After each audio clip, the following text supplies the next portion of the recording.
Hi guys, welcome back to We Are Tottenham TV. I'm Barnaby Slater from the Spurred On podcast, and with me today is Ash Matic from Southview COYS. How are you doing, Ash? My bro, I'm here, I'm alive, and we move, man. Spurs is on today, so I'm excited. Hopefully we can get the 3 points. Exactly. It's the huge Tottenham Hotspur versus West Ham home game at the Tottenham Hotspur Stadium. And the team news is in with 5 minutes to kick off. Let's go through that team news for Spurs. Vicario in goal, Pedro Porro and Destiny Udogie as fullbacks. And then Christian Romero comes in for Emerson Royal, who drops to the bench. Ben Davies keeping the balance on the left-hand side of the centre halves. And then we've got Bissouma, Pierre-Emile Højbjerg, Giovanni Lo Celso, and then Deki Kulusevski going back out to the right-hand side with Brennan Johnson on the left and Heung-min Son up front. Ash, what do you make of that side, those changes? What do you think? It makes sense. Like, from what we saw in the second half, we had a lot more control with Højbjerg in there alongside Bissouma. So I think that just helped with our build-up. Brian Hill, unfortunately, was the one to suffer and to drop out. For me, just the slight weakness, decision-making, and the fact that he lost the ball every time he was on that side. Even Son got frustrated when the ball wasn't played to him square. Emerson Royal did a job, but now the boss is back, the GOAT, the one we call the vice captain as well. Romero coming back in that centre-back role. He's one of our leaders, so I think it's vitally important that he starts today, and he has had an exceptional season up until that Chelsea sending off. Exactly. Is there an argument to say that if, maybe other than Chelsea and Arsenal, if there was a game that Christian Romero might try and get himself sent off in, it's West Ham at home? I mean, it's that competitive nature of him. Derby's, it is what it is. But I'm hoping that he's learnt his lesson and he's going to be able to push on the actual team. And his presence will be definitely needed in this game, where we need someone that can not only just play out the back, but can actually defend as well. And hopefully that settles Ben Davies as well, because I think him having a competent centre-back alongside him might help him to perform at a higher level as well. Totally. One of the things I've been talking a lot about on my podcast this week is my fear for the set pieces. West Ham have got James Ward-Prowse. Do you feel like Romero being back in and hopefully enabling us to win some of those first balls from free kicks? We've conceded 2 to deep free kicks over the last couple of games. You know what's funny? I've been looking at the statistics even before he got sent off. And in the air, he's actually been one of our better centre-backs. I know everyone's talking about how Van der Ven's been getting the plaudits for doing the dirty work in terms of recovery pace and clean up the ball. But I just feel that Romero, it hasn't been spoken enough about his aerial presence and what he's doing in the air. So I'm hoping he brings some of that to the game and he can actually help out that backline, sort that out, have better communication as well with Ben Davies to say where we're going to be and just basically defend those corners. But it is a worry, for me, because Ward-Prowse is dangerous. He's a World Cup winner, though. Christian Romero is a World Cup winner. If anyone can come in and bring a little bit of stability and, like you said, leadership, I think it's him. You mentioned Brian Hill earlier on. Like you said, obviously, he's dropped out. Is there an element, do you think, with Brian Hill where referees are not giving him fouls that are definitely fouls because he's so small and they just think, oh, he's just been physically kind of muscled off the ball, when actually, with the elbow to the head, for instance, against Villa, wasn't it?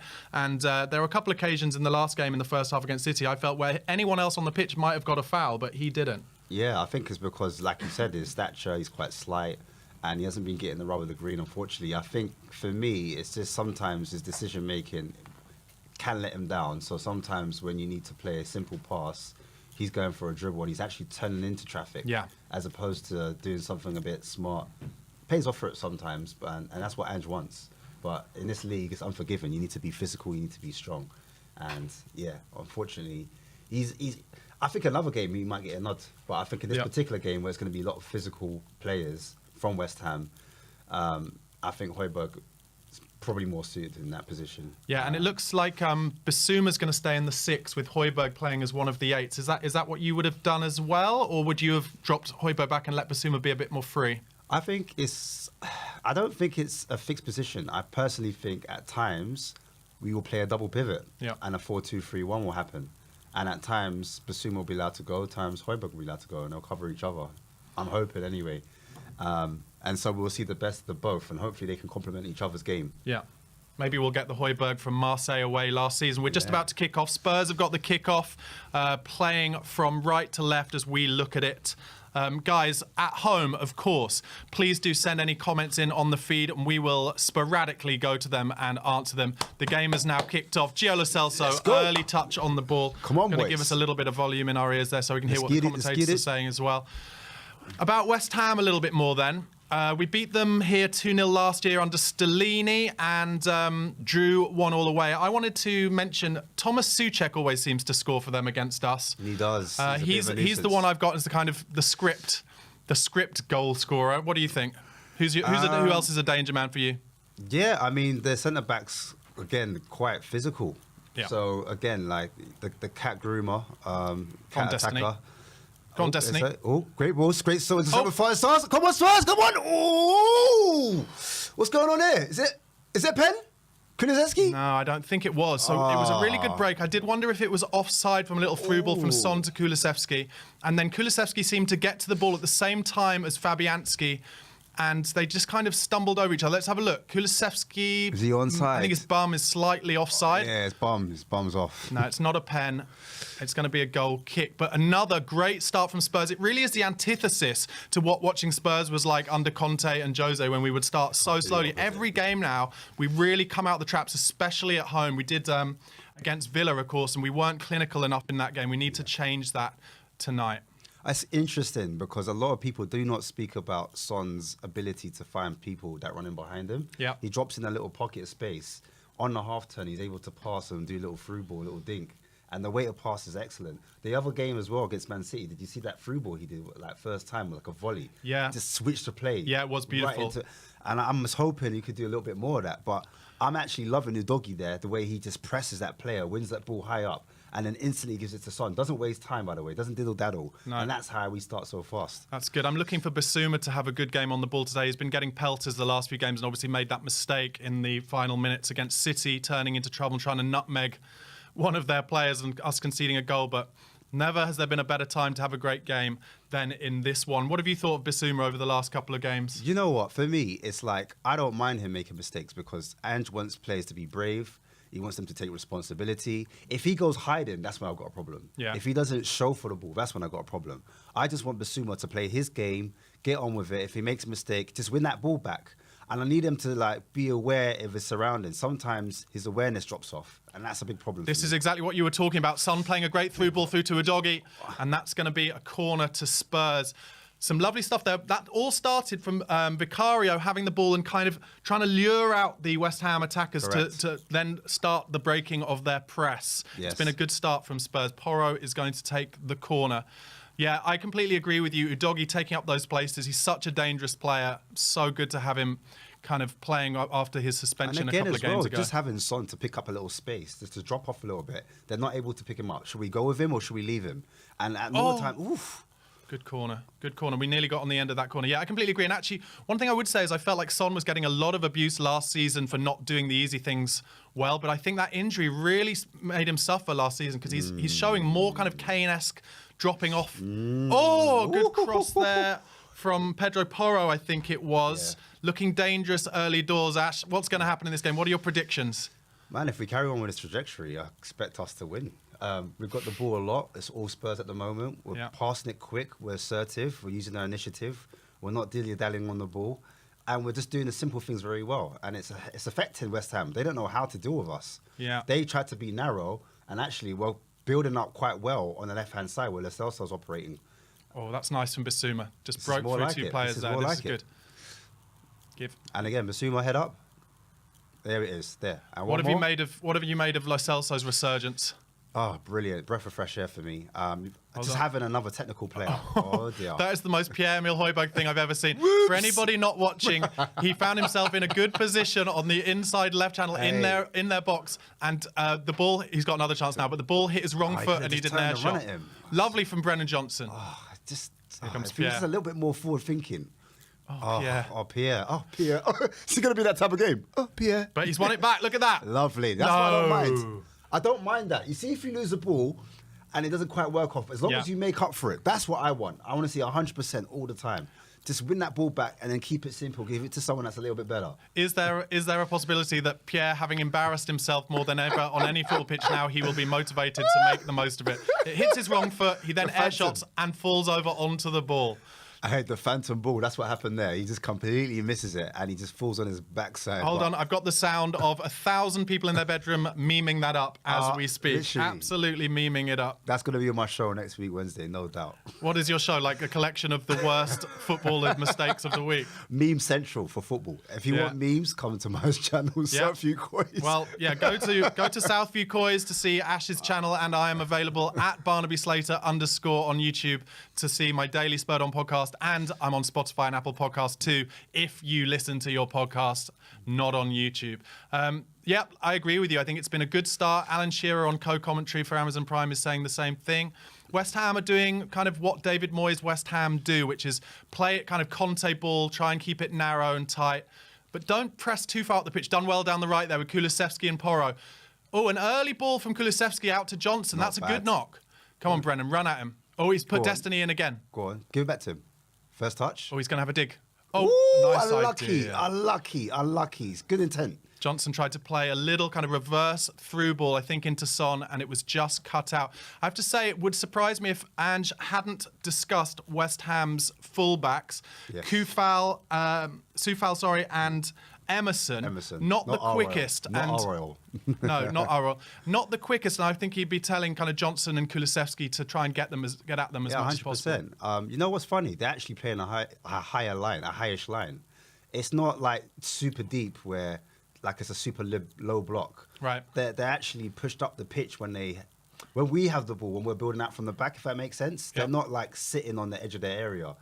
So we're able to play through them, actually. It's creating some space and a bit of trouble. Look how much space we have in the middle at the moment. I don't know if you can see that. It's nice. Oh, nice idea into Kulusevski. Didn't quite come off. Don't foul him there. He wants a foul. Don't foul him. Well done. Okay, and the ball gets replenished. Yeah. Fantastic. Lovely football. Lovely first touch from Porro. It's onto Pierre, who's done it right this time. Out to Lo Celso, who gives it out to Kulusevski. Johnson at the back stick at the moment. If he looks to cross it, he doesn't. Gives it back out to Porro and to Romero. This is the difference, isn't it? Romero on the ball is like another midfielder when he comes into these positions. Exactly. Libero. Romero. That's well played. Alvarez has just won the ball off Porro there, and Porro has given away a foul as a result.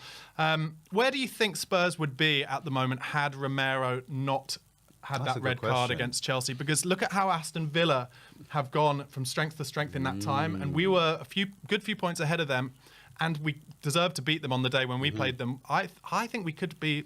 If Romero hadn't got sent off, I'm going to say I think we might be like 4 or 5 points top of the league at the moment. Yeah, I mean I can't too far disagree with you.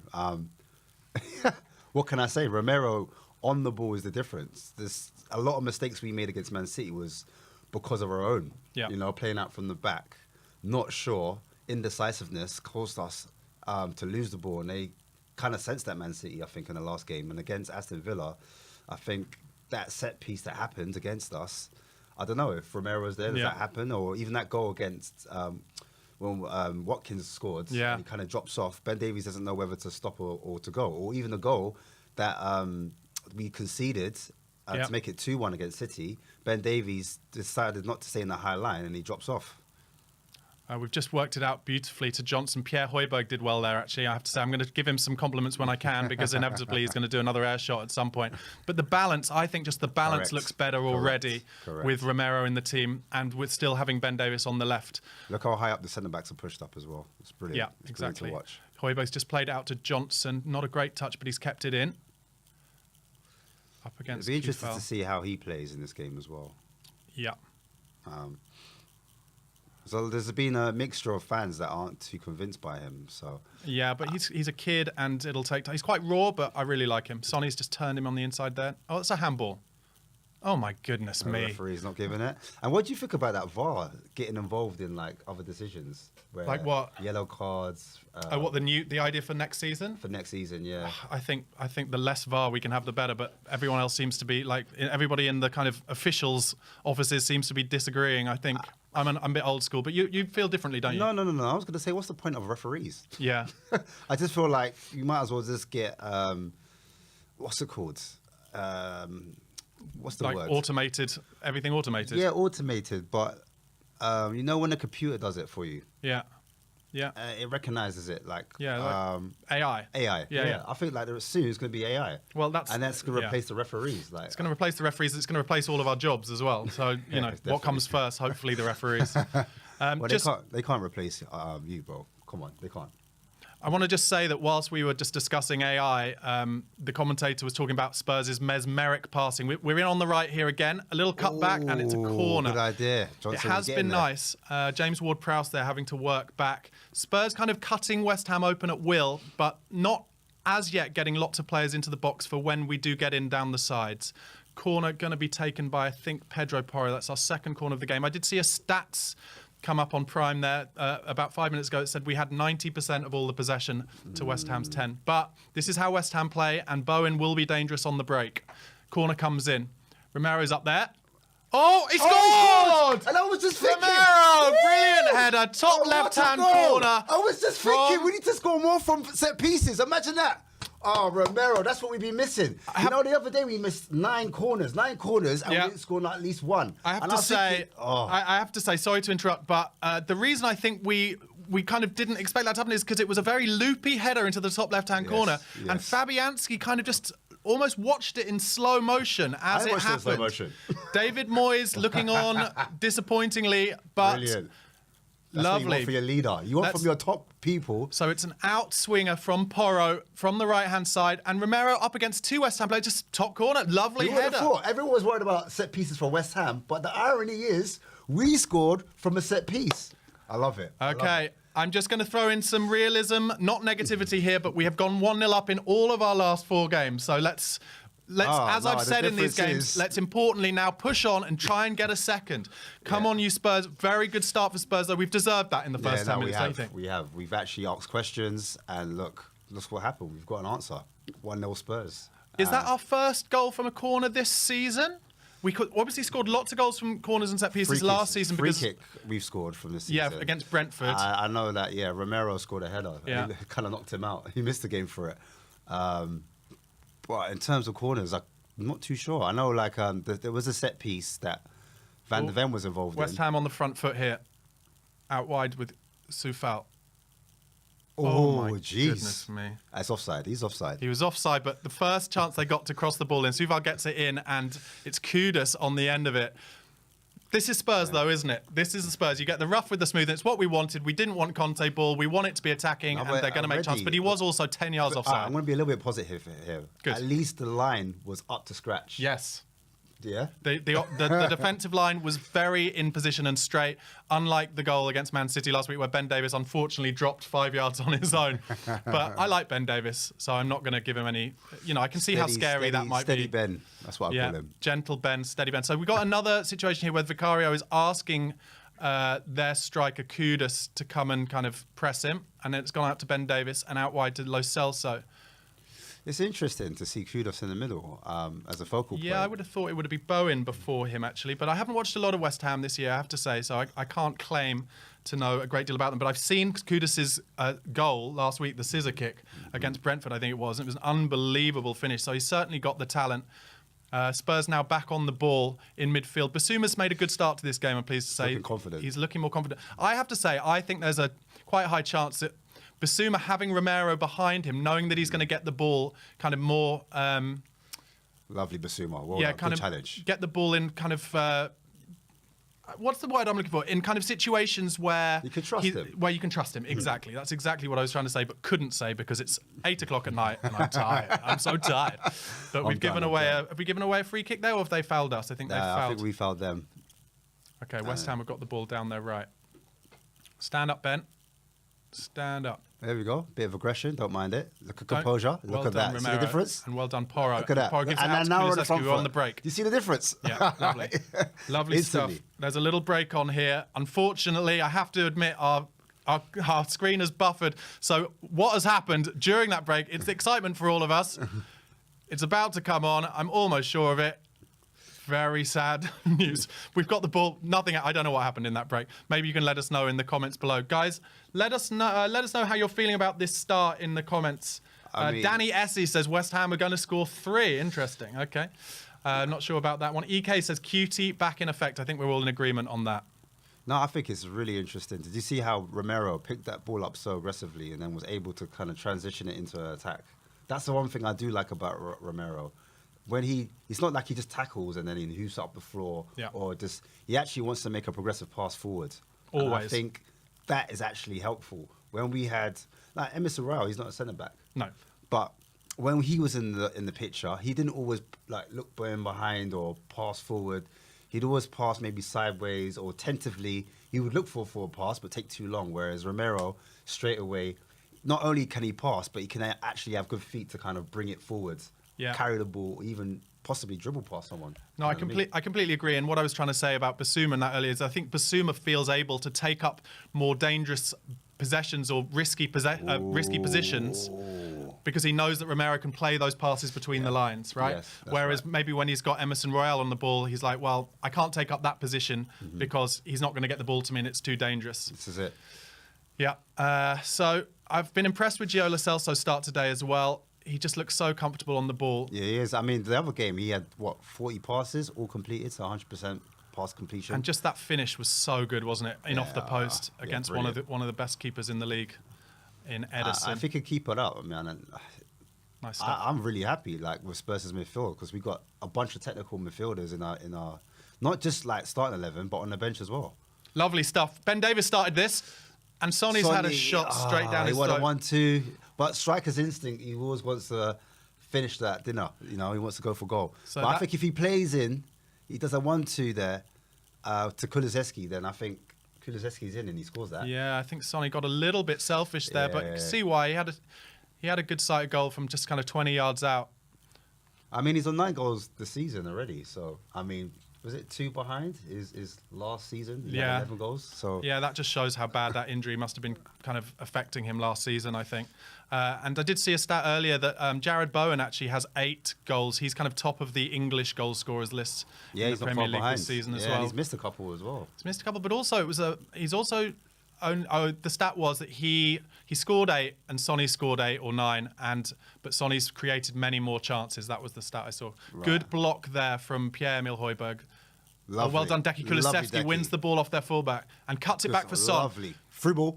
Oh, he didn't think Gio had the pace for that through ball. The wrong one. Yeah, that was a shame. It was just behind Johnson as well, because we could still capitalised on it, but yeah. Yeah, so basically, Sonny got the ball from Kulusevski, and then Johnson and Lo Celso made breaks to try and get in behind West Ham, and he tried to go for the wrong option. I think he went for Johnson, it went out wide, but we've got the ball back. I think it was just poor execution as well. Yeah, possibly. Yeah, because the ball actually curls behind Johnson.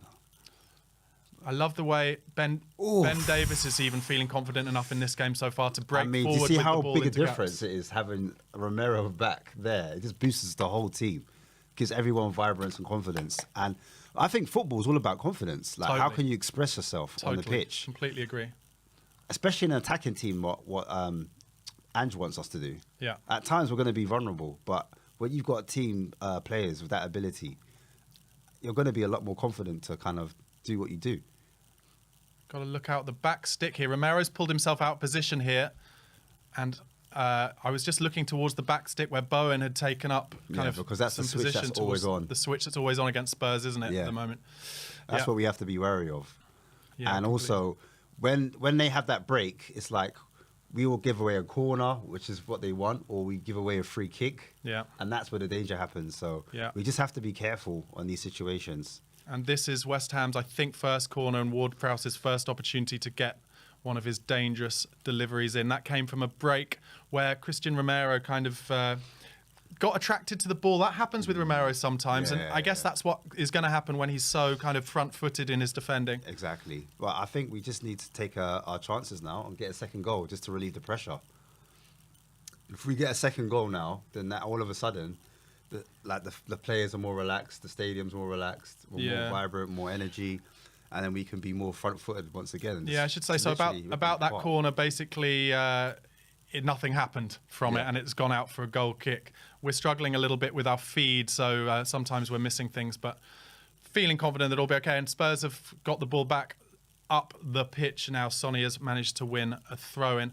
Please, what I really want, as I've been saying for the last few games, when we're in the ascendancy, can we get this second goal, calm everything down, play our football, get the opposition having to come at us in terms of pressing us and getting the ball back off us, and then we can hit them hard. That's what I want to happen in this game desperately. Hopefully we can be more clinical than we were in that Aston Villa game. Once again, guys, if you do want to follow our channels, Ash is at Southview COYS. That's right. And I am at Barnaby Slater _ on YouTube, and the Spurred On podcast if you like listening to audio podcasts on Spotify or Apple. Romero's played a good ball in. Sonny just outside the box. And Ooh, nice ball lovely. across the box. Brennan Johnson. We're going to have a dig here. Lo Celso. Not bad. effort. Not bad. He's Not gone bad. for the He's got top quality right left corner. foot, hasn't he? Oh, yeah. He's only got a left foot. Who's more left-footed, him or Kulusevski, would you say? I think he is, you know. There was one time when he got the ball, I think it was against Villa, and he could have passed with his right, but he decided to pirouette, like you said, Scotty Parker, 360 spin, Yeah. just so he could get on his left to pass. I said, jeez. At least with Decky, he scored with his right against Sheffield United. Yes, and that was a huge, huge goal for us. I want to talk a little bit quickly about Mikel Antonio, unfit today, which I think is huge because he always scores against us. I think that's a big result for us. I think that made me more confident going into this game. Yeah. Like, a lot of people were worried about Bowen. Yeah. But when I saw him against Palace, I could just tell he wasn't comfortable in the 9. So actually putting Kudus in the 9 position makes sense because he's got a lot more physicality than Bowen, in my opinion. Oh, Decky just... wrong but time, we've won it back they made a again. mistake. Go on, Destiny. Put it in. Yeah. Johnson I on the wanted to have a left. crack as well. Johnson not trying to take Kufal down the line, which is interesting because you'd think he'd have him for pace. Has he got a chance to do it now? Doggy wants it. He does a reverse pass. Does he get it back to him? Another diagonal. Cross by Højbjerg, no? And we're trying to be patient and trying to work our way through their press. They're very narrow at the moment. They're narrow and deep, yeah. But I think we could better down the sides. That's where they want us Those to little be. passes are working well. Here we go. Here we go. Why not? Oh, Gio with lucky. another shot there. Bissouma. Well done, Gio. Keeps the possession. Højbjerg sleeping again. Højbjerg just let one run under his studs, but he kept the ball. We're he needs playing some Svensson. lovely little Ooh, inside Ooh, passes. Ooh, Oh, unlucky, Sonny. unlucky. It's just that clinicalness. With that final piece of the jigsaw, that's what we're missing. That's what we're lacking. We just need to make our minds up a little bit quicker, be a bit sharper, get it out our feet, and then crack it. Do you know what I mean? Here we go, Kulu. Go on, Kulu. Yeah. We're keeping possession really nicely, We've keeping got them pinned in. Yeah, literally. exactly. They got nowhere to move, nowhere to go. Basuma's being tricky. Basuma's playing much more better, and it's gone to West Ham. Don't give away a free kick here. And they Oh, managed to keep lovely hold of touch it. from Paquetá. Paquetá. What a That's player what he do you is, by the way. expect? Oh, We give away the free kick. away a free kick, Unfortunate. But Davies is complaining to the ref. a good passage of play from Tottenham Hotspur, pinning them in on their 18-yard line. But West Ham know how to defend. It's one of the things that Moyes drills into them day after day. They're going for the big switch here, which, like you said, is always on, and it is on again. Kufal now up against Destiny Udogie. They're in. It's gone it's a bit across. over here. Romero's done well. Or he could have gone. And he was Gone offside as well. Anyway. The line's working. Yeah. I know fans want to panic, but, it's looking good so far. I'm not saying West Ham, are completely out of this, but defensively, I'm happy so far. I don't know Yeah, about you. 22 minutes gone. I think it's going exactly how we would want it to go. I think if I was a neutral watching this now with no skin in the game, I'd be like, there's only going to be one winner here. Yeah. But as a Tottenham Hotspur fan of many, many years, I am unable to think like that. No, we can't. I know. It's hard. It's like we all got PTSD because so much pain and hurts happened for us over the years. So, Who's News has said, I think of the game in 15-minute cycles, idea being to score every 15 minutes. Let's hope the tempo remains high for the whole game. Yeah, if we score every 15 minutes, I'll be pretty happy. Yeah, I would be. Basuma's looking so much. Commentator's curse from much, Ash there as he much. says how well Basuma's doing, and he just plays the ball out of play with no pressure on him whatsoever. Concentration. A little bit of concentration lacking there. But yeah, before that, I thought he was doing well. I thought, like, even inside the box, he got to the edge of the box and he's doing his little drop of the shoulder. Yeah. Like, dribbling, quick little passes inside, like short passes, intricate, making things happen. I thought he was doing well. Yeah, he started well, I agree. Yogi Bear says, you two are the best panel team. We take compliments wherever we can get them, don't we? We do, man. And Good cross from West Ham. Well done, Romero. Tried to bring that honey to you, man. Go on, Decky, be strong. Let's go. Well done, Decky. Let's Now go. give it easy. Let's go. Lovely. Counter. Over the top. Lovely Counter, stuff. Man turn on out. Destiny. Oh, and he's lost it. No, it's not a foul either. We saw that the man was on. They've had a shot, but Vic should be all right with that. Yeah, That's not West enough Ham's power. first shot on target that we've seen. There might have been something from a corner that buffered out of us. I don't know if any of you guys at home are suffering with buffering from Amazon Prime the same way we are, or whether it's just us. I was just trying to sign up, literally. Like, I was trying to. I said, let me sign up and see if it's the actual TV or if it's mine. Yeah, I used to have a Prime account. Good ball from Romero. Win a free kick there, but he's got to do better there, unfortunately. He's lost it in central midfield, but a good just a little bit of from sloppiness Romero. from Spurs settling in. We need to just get hold of the game. That's Maybe nice. sometimes slow it down a bit. There we go. Agreed. There we Nice go. from There we Bissouma go. there, we getting go. it Just a out bit of to patience, and then we can Pierre. work our way up the field. Ooh, lovely that. ball from Pierre, and Johnson is in. What a ball. Through And ball. now Kulusevski's in Cross the across. ball, cross the box. Oh, Oh, nice lucky. idea. Good idea. It was a star. Kulusevski. Do you know what? On my podcast, the Spurred On podcast, all week, I've been calling for us to make Lovely. more cutbacks. Lovely. And we actually just did. Lovely. It was nearly Kulusevski. Lovely. Go on, the doggy. Free ball. Oh, he the doggy turns just on get it himself. Caught under his feet, but Johnson does really well. Lovely. Have a shot, Oh, son. he might shoot here, Pedro. He has done. Why not? I need Poro more shooting. He's got a Poro's good got a right shot foot. on him. Yeah, He's got a good right foot. He does. He scored that goal against United at home last Yeah. season, didn't he? That went kind of top corner. There was a chance against Villa, and I'm like, just volley it. And he tried to square it to Son. I was just like, why? You've got the techers. And he did it against Southampton, as you just said. Yeah. I mean, we got the 3-3, but yeah, just have a lot more shots. Alfie does roadblocks. Edic says mine is not buffering, but I'm 5 seconds behind yours. Okay. So it is us. It is us. But don't worry, we're trying to keep across it as much as we can, and I'm quick on the TV controller. Anytime it buffers, I'm there. I am there. Wild, Wild West with a remote control. If you're a West Ham fan at this point, what I would say, we're doing well in look at that midfield football. here. Look at that. Look at that. No, a look bit at too that. much on that. We're If you're a cutting West them. Ham fan, a lot of West Ham fans, even though they won a European trophy last season, they are quite anti-David Moyes because of the style of football they play. What would you say about that? I'm not asking you to be a West Ham fan, but as a neutral, what do you think about that kind of style versus success? I get it. We were there before. Like we were desperate for trophies. without the And European trophy. They actually got the trophy. We didn't. So I do understand like what they're going through currently. For me, like I said it before, this season's just about nailing down an identity. Yeah. No matter what team we put down on the pitch. Oh, it's just that final ball, as I've been saying. Yeah. Johnson was put in down the left-hand channel there and tries to pick out Son, who's in the middle. Looked a bit offside, but Fabianski just gets there. It's not quite a great cross. It's a bit too straight. Yeah, a bit too A little straight. bit more bend on that, and then. Do you not think, just to go back to what we were saying, do you not think that Moyes has some kind of money in the bank on the basis that he 1,000%. on the basis that he won them a 1,000%. trophy? Yeah, definitely. I mean, I would have a lot more patience. The players that he's brought in as well, I think they are underplaying themselves. If you've got a Ward Prowse, good controller, good tempo centre of the ball, you've got Bowen running in behind, excellent at finishing. You've got Kudos, they just bought, excellent technically, strong, physical, got a trick or two in him. Yeah, I do understand why a lot more. Here we go. That's a goal kick, I think. Yeah, good. Yeah.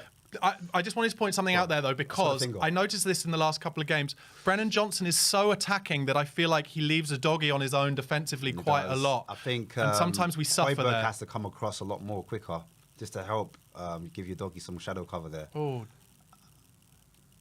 that was interesting there. I don't know if you agree with that point. I'm just saying. Højbjerg can do some of the work for him. Højbjerg turns into a fullback if If Johnson's caught up the pitch. Johnson's caught up the pitch, if that makes sense, yeah. Or what a ball from Gio outside of the boot there, puts Johnson in, who's going for the First early time. cross. Oh, lucky. And he was And it's offside. Okay.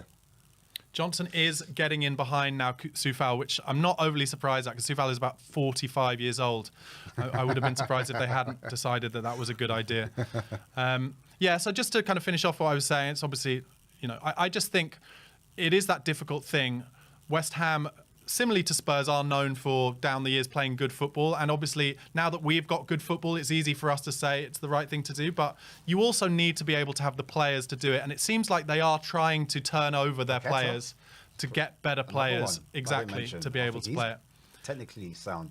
I think the guy that they nabbed from Ajax, Alvarez. We're in here, and we've got about 4 players forward. Put him in, Pierre. No, it's all right, it's all right. Oh, well done, Decky, he's cut back. And now they're easy to defend. I would have done that through ball. It's a shame. Because you know what it is? Those holes don't always open up. No. And as soon as you see them, you have to execute it. It just didn't. I mean, the issue was that it was Højbjerg on the ball, and he's not got the final ball of a Gio. He has, but he doesn't believe in himself, and that's what frustrates me about him. Yeah. He's actually not a bad passer, and he's not But he's not like a number He's 10. not known for progressive passing, but he- he is actually a progressive passer, Yeah. if that makes sense. If you look at him statistically, he actually is. But going by the eye, it's like he just hesitates. Gio's just been caught on the ball there, and they've got 3 up. Hoiberg there. And they're in on the right. I thought he was going to do a professional foul. It's Ward-Prowse who's gone for the big switch. Paquetá. Good touch. And look at that. And that's Maybe Romero. not. That is all Romero there. And that's all you need. And that's the difference. Yeah. I think that's the big difference, man, between now and last couple That was of the games. first time Gio's kind of been caught on the ball. That's going to happen when he's being asked to kind of get hold of the ball and look forward. So not going to get too annoyed with him on that one. Yeah. I think, yeah, like I said before, I feel where Hoiberg differs on the ball, if he just plays the ball that he can. Too easy. Woof. He has to be offside, but they're in. Oh my days! Why did it? Wow! It was Now offside in the I was going end. to say, why didn't Vicario come and collect that? But 'Cause one of the normally he does. so there was just a moment there, sorry, where Emerson from left back just waltzed past 3 of our players. We looked a bit leggy again there in midfield. Line is good. But the line was good, and he was about 2 or 3 yards offside and didn't finish well anyway. But just a bit of a worry You don't there. always see that. But Emerson is actually good on the ball. One thing I'll say about their fullback. But Used to play for Chelsea, didn't he? Yeah, he did. Yeah, He did. He kind has of got that in his a locker. squad player at Chelsea. I feel like the tempo has just dropped in the last 5 minutes a little bit from Spurs. You could say so, but I just thought that through ball, if Hoiberg plays it, then that's a different True. result. Do you know what I mean? True. We're through on goal. We could create a chance there. And I think that's the issue. When you drop a Bentancur or you lose a Maddison, you just lose that little bit of creativity in Completely. that final third. Pierre just got it off Vicario there and found a good pass into Pedro Porro. Had that been Lo Celso, though, I think he would have picked him out. Actually, it was... Yeah, it was Had it been Lo Celso, I mean, Yeah. It was actually Hoiberg. Just a little bit sloppy at the moment with our passing. really sloppy from Brennan Johnson there, letting the ball just kind of roll off the sideline. He looks a bit tired, but he'll get back into it. He'll get his second win. And so look happy about it either. What did you think of Ange coming out this week saying how he's an OG football manager player? Did you see that interview? I missed it. So he did a whole interview talking about how when he was manager of the Australian youth sides, he had a lot of downtime, so he played football manager, and how he once fell down the Freddie Adu rabbit hole like all football manager players did. He really showed his knowledge, and obviously football manager were delighted to have it. Maybe that's why he's got such a wealth of knowledge. Yeah, exactly. Yeah. So many players worldwide, like. Totally. I think he's given those days up though. Well done, Pierre. He's just won He's the ball done off well done. Paquetá. And that's what you get from a Pierre. Where he lacks in some instances, he makes up for others. You know. Oh, totally. Yeah, completely. It gives you a bit of balance in that midfield. I would do anything for us to get a second before half time. 32 minutes gone at the moment. 1-0 Spurs. I mean, you know what? It's funny to say. Like you said, the last few minutes, it's made it quite an open game because we've given up possession in areas where we shouldn't. You know, because we've lacked concentration. Just that, you know, the passing has been a bit sloppy at times, sloppy droppy. Bit sloppy joppy, but we're in again here. But yeah, not quite the good final ball from Porro. They had a chance to put in Porro Hoiberg. again. I love Porro in that pocket of space. He always finds that kind of. Paquetá has just sat on the floor. Sorry to interrupt, Ash, but Paquetá's just sat on the floor and it looks like it might be an Achilles thing. Ooh, that's going to be a big miss. That wouldn't be good for them. It's going to be a massive miss if that's the case. What would be interesting is whether they would bring on a kind of like-for-like replacement, or would they bring on a Danny? No, they're bringing on, it looks like Fornals, I think is going to come on. But that's a big miss for them. Brilliant. Although I do see Fornals as one of those players. Do you remember that game where we were 3-0 up with 10 minutes to go? And we lost, we drew 3-3. I feel like Fornals is one of the alumni of that game. Wasn't it Lanzini that scored that? It was Lanzini who scored the top corner goal. Don't remind me. But Fornals is like from that kind of vintage. Yeah. So I don't like anyone on the pitch who I've seen kind of celebrating wildly at my stadium. What are the stats looking like at the moment? You've got the stats up. Yeah. So at the moment we've got the rubber the green in terms of expected goals. So we've got 0.45. They've got 0.14. Expected assists is 0.75, 0.01.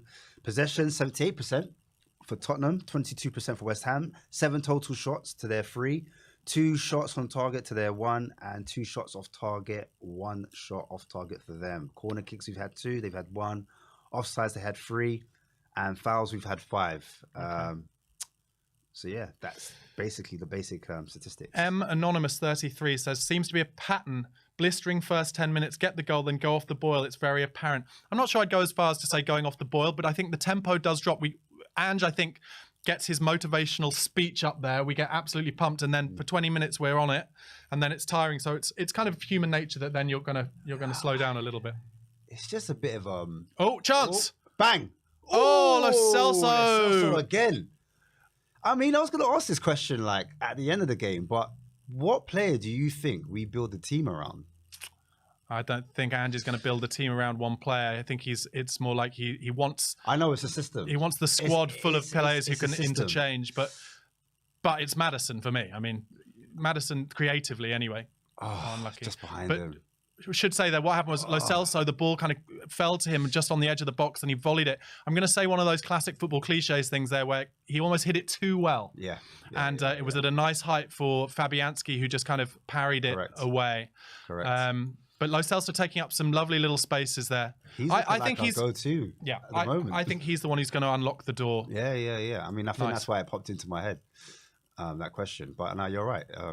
It's going to be players that every player should be of a quite adequate level, so that things like that doesn't happen where we drop off and we have like 10 minutes here or a spell where we don't quite do too well. Yeah, I mean, the other thing to think about as well is, West Ham are going to be tired from chasing this game as well. So it's not like, nice little triangle. It's not like we're the tired ones and they're not. So, and also when the game kind of starts to open up at 60 minutes, we're going to have needed to have some of these breathers as well to get a second win then. Correct.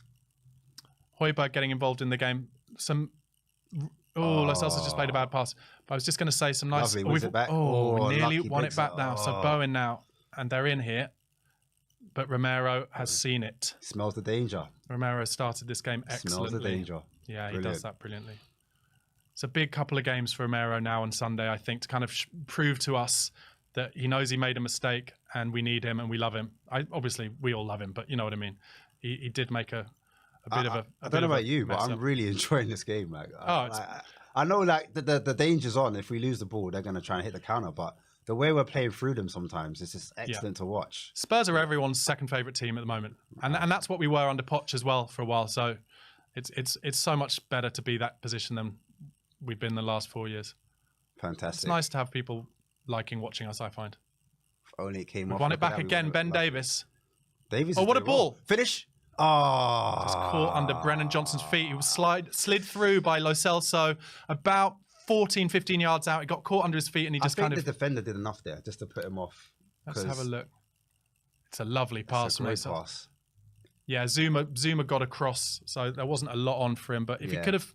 I mean, what I'm going to say here is Harry Kane would have put that in the bottom right corner. Oh, yeah. But, Kane, like, he gets all the time in the world. Bissouma. Oh, I tell you what.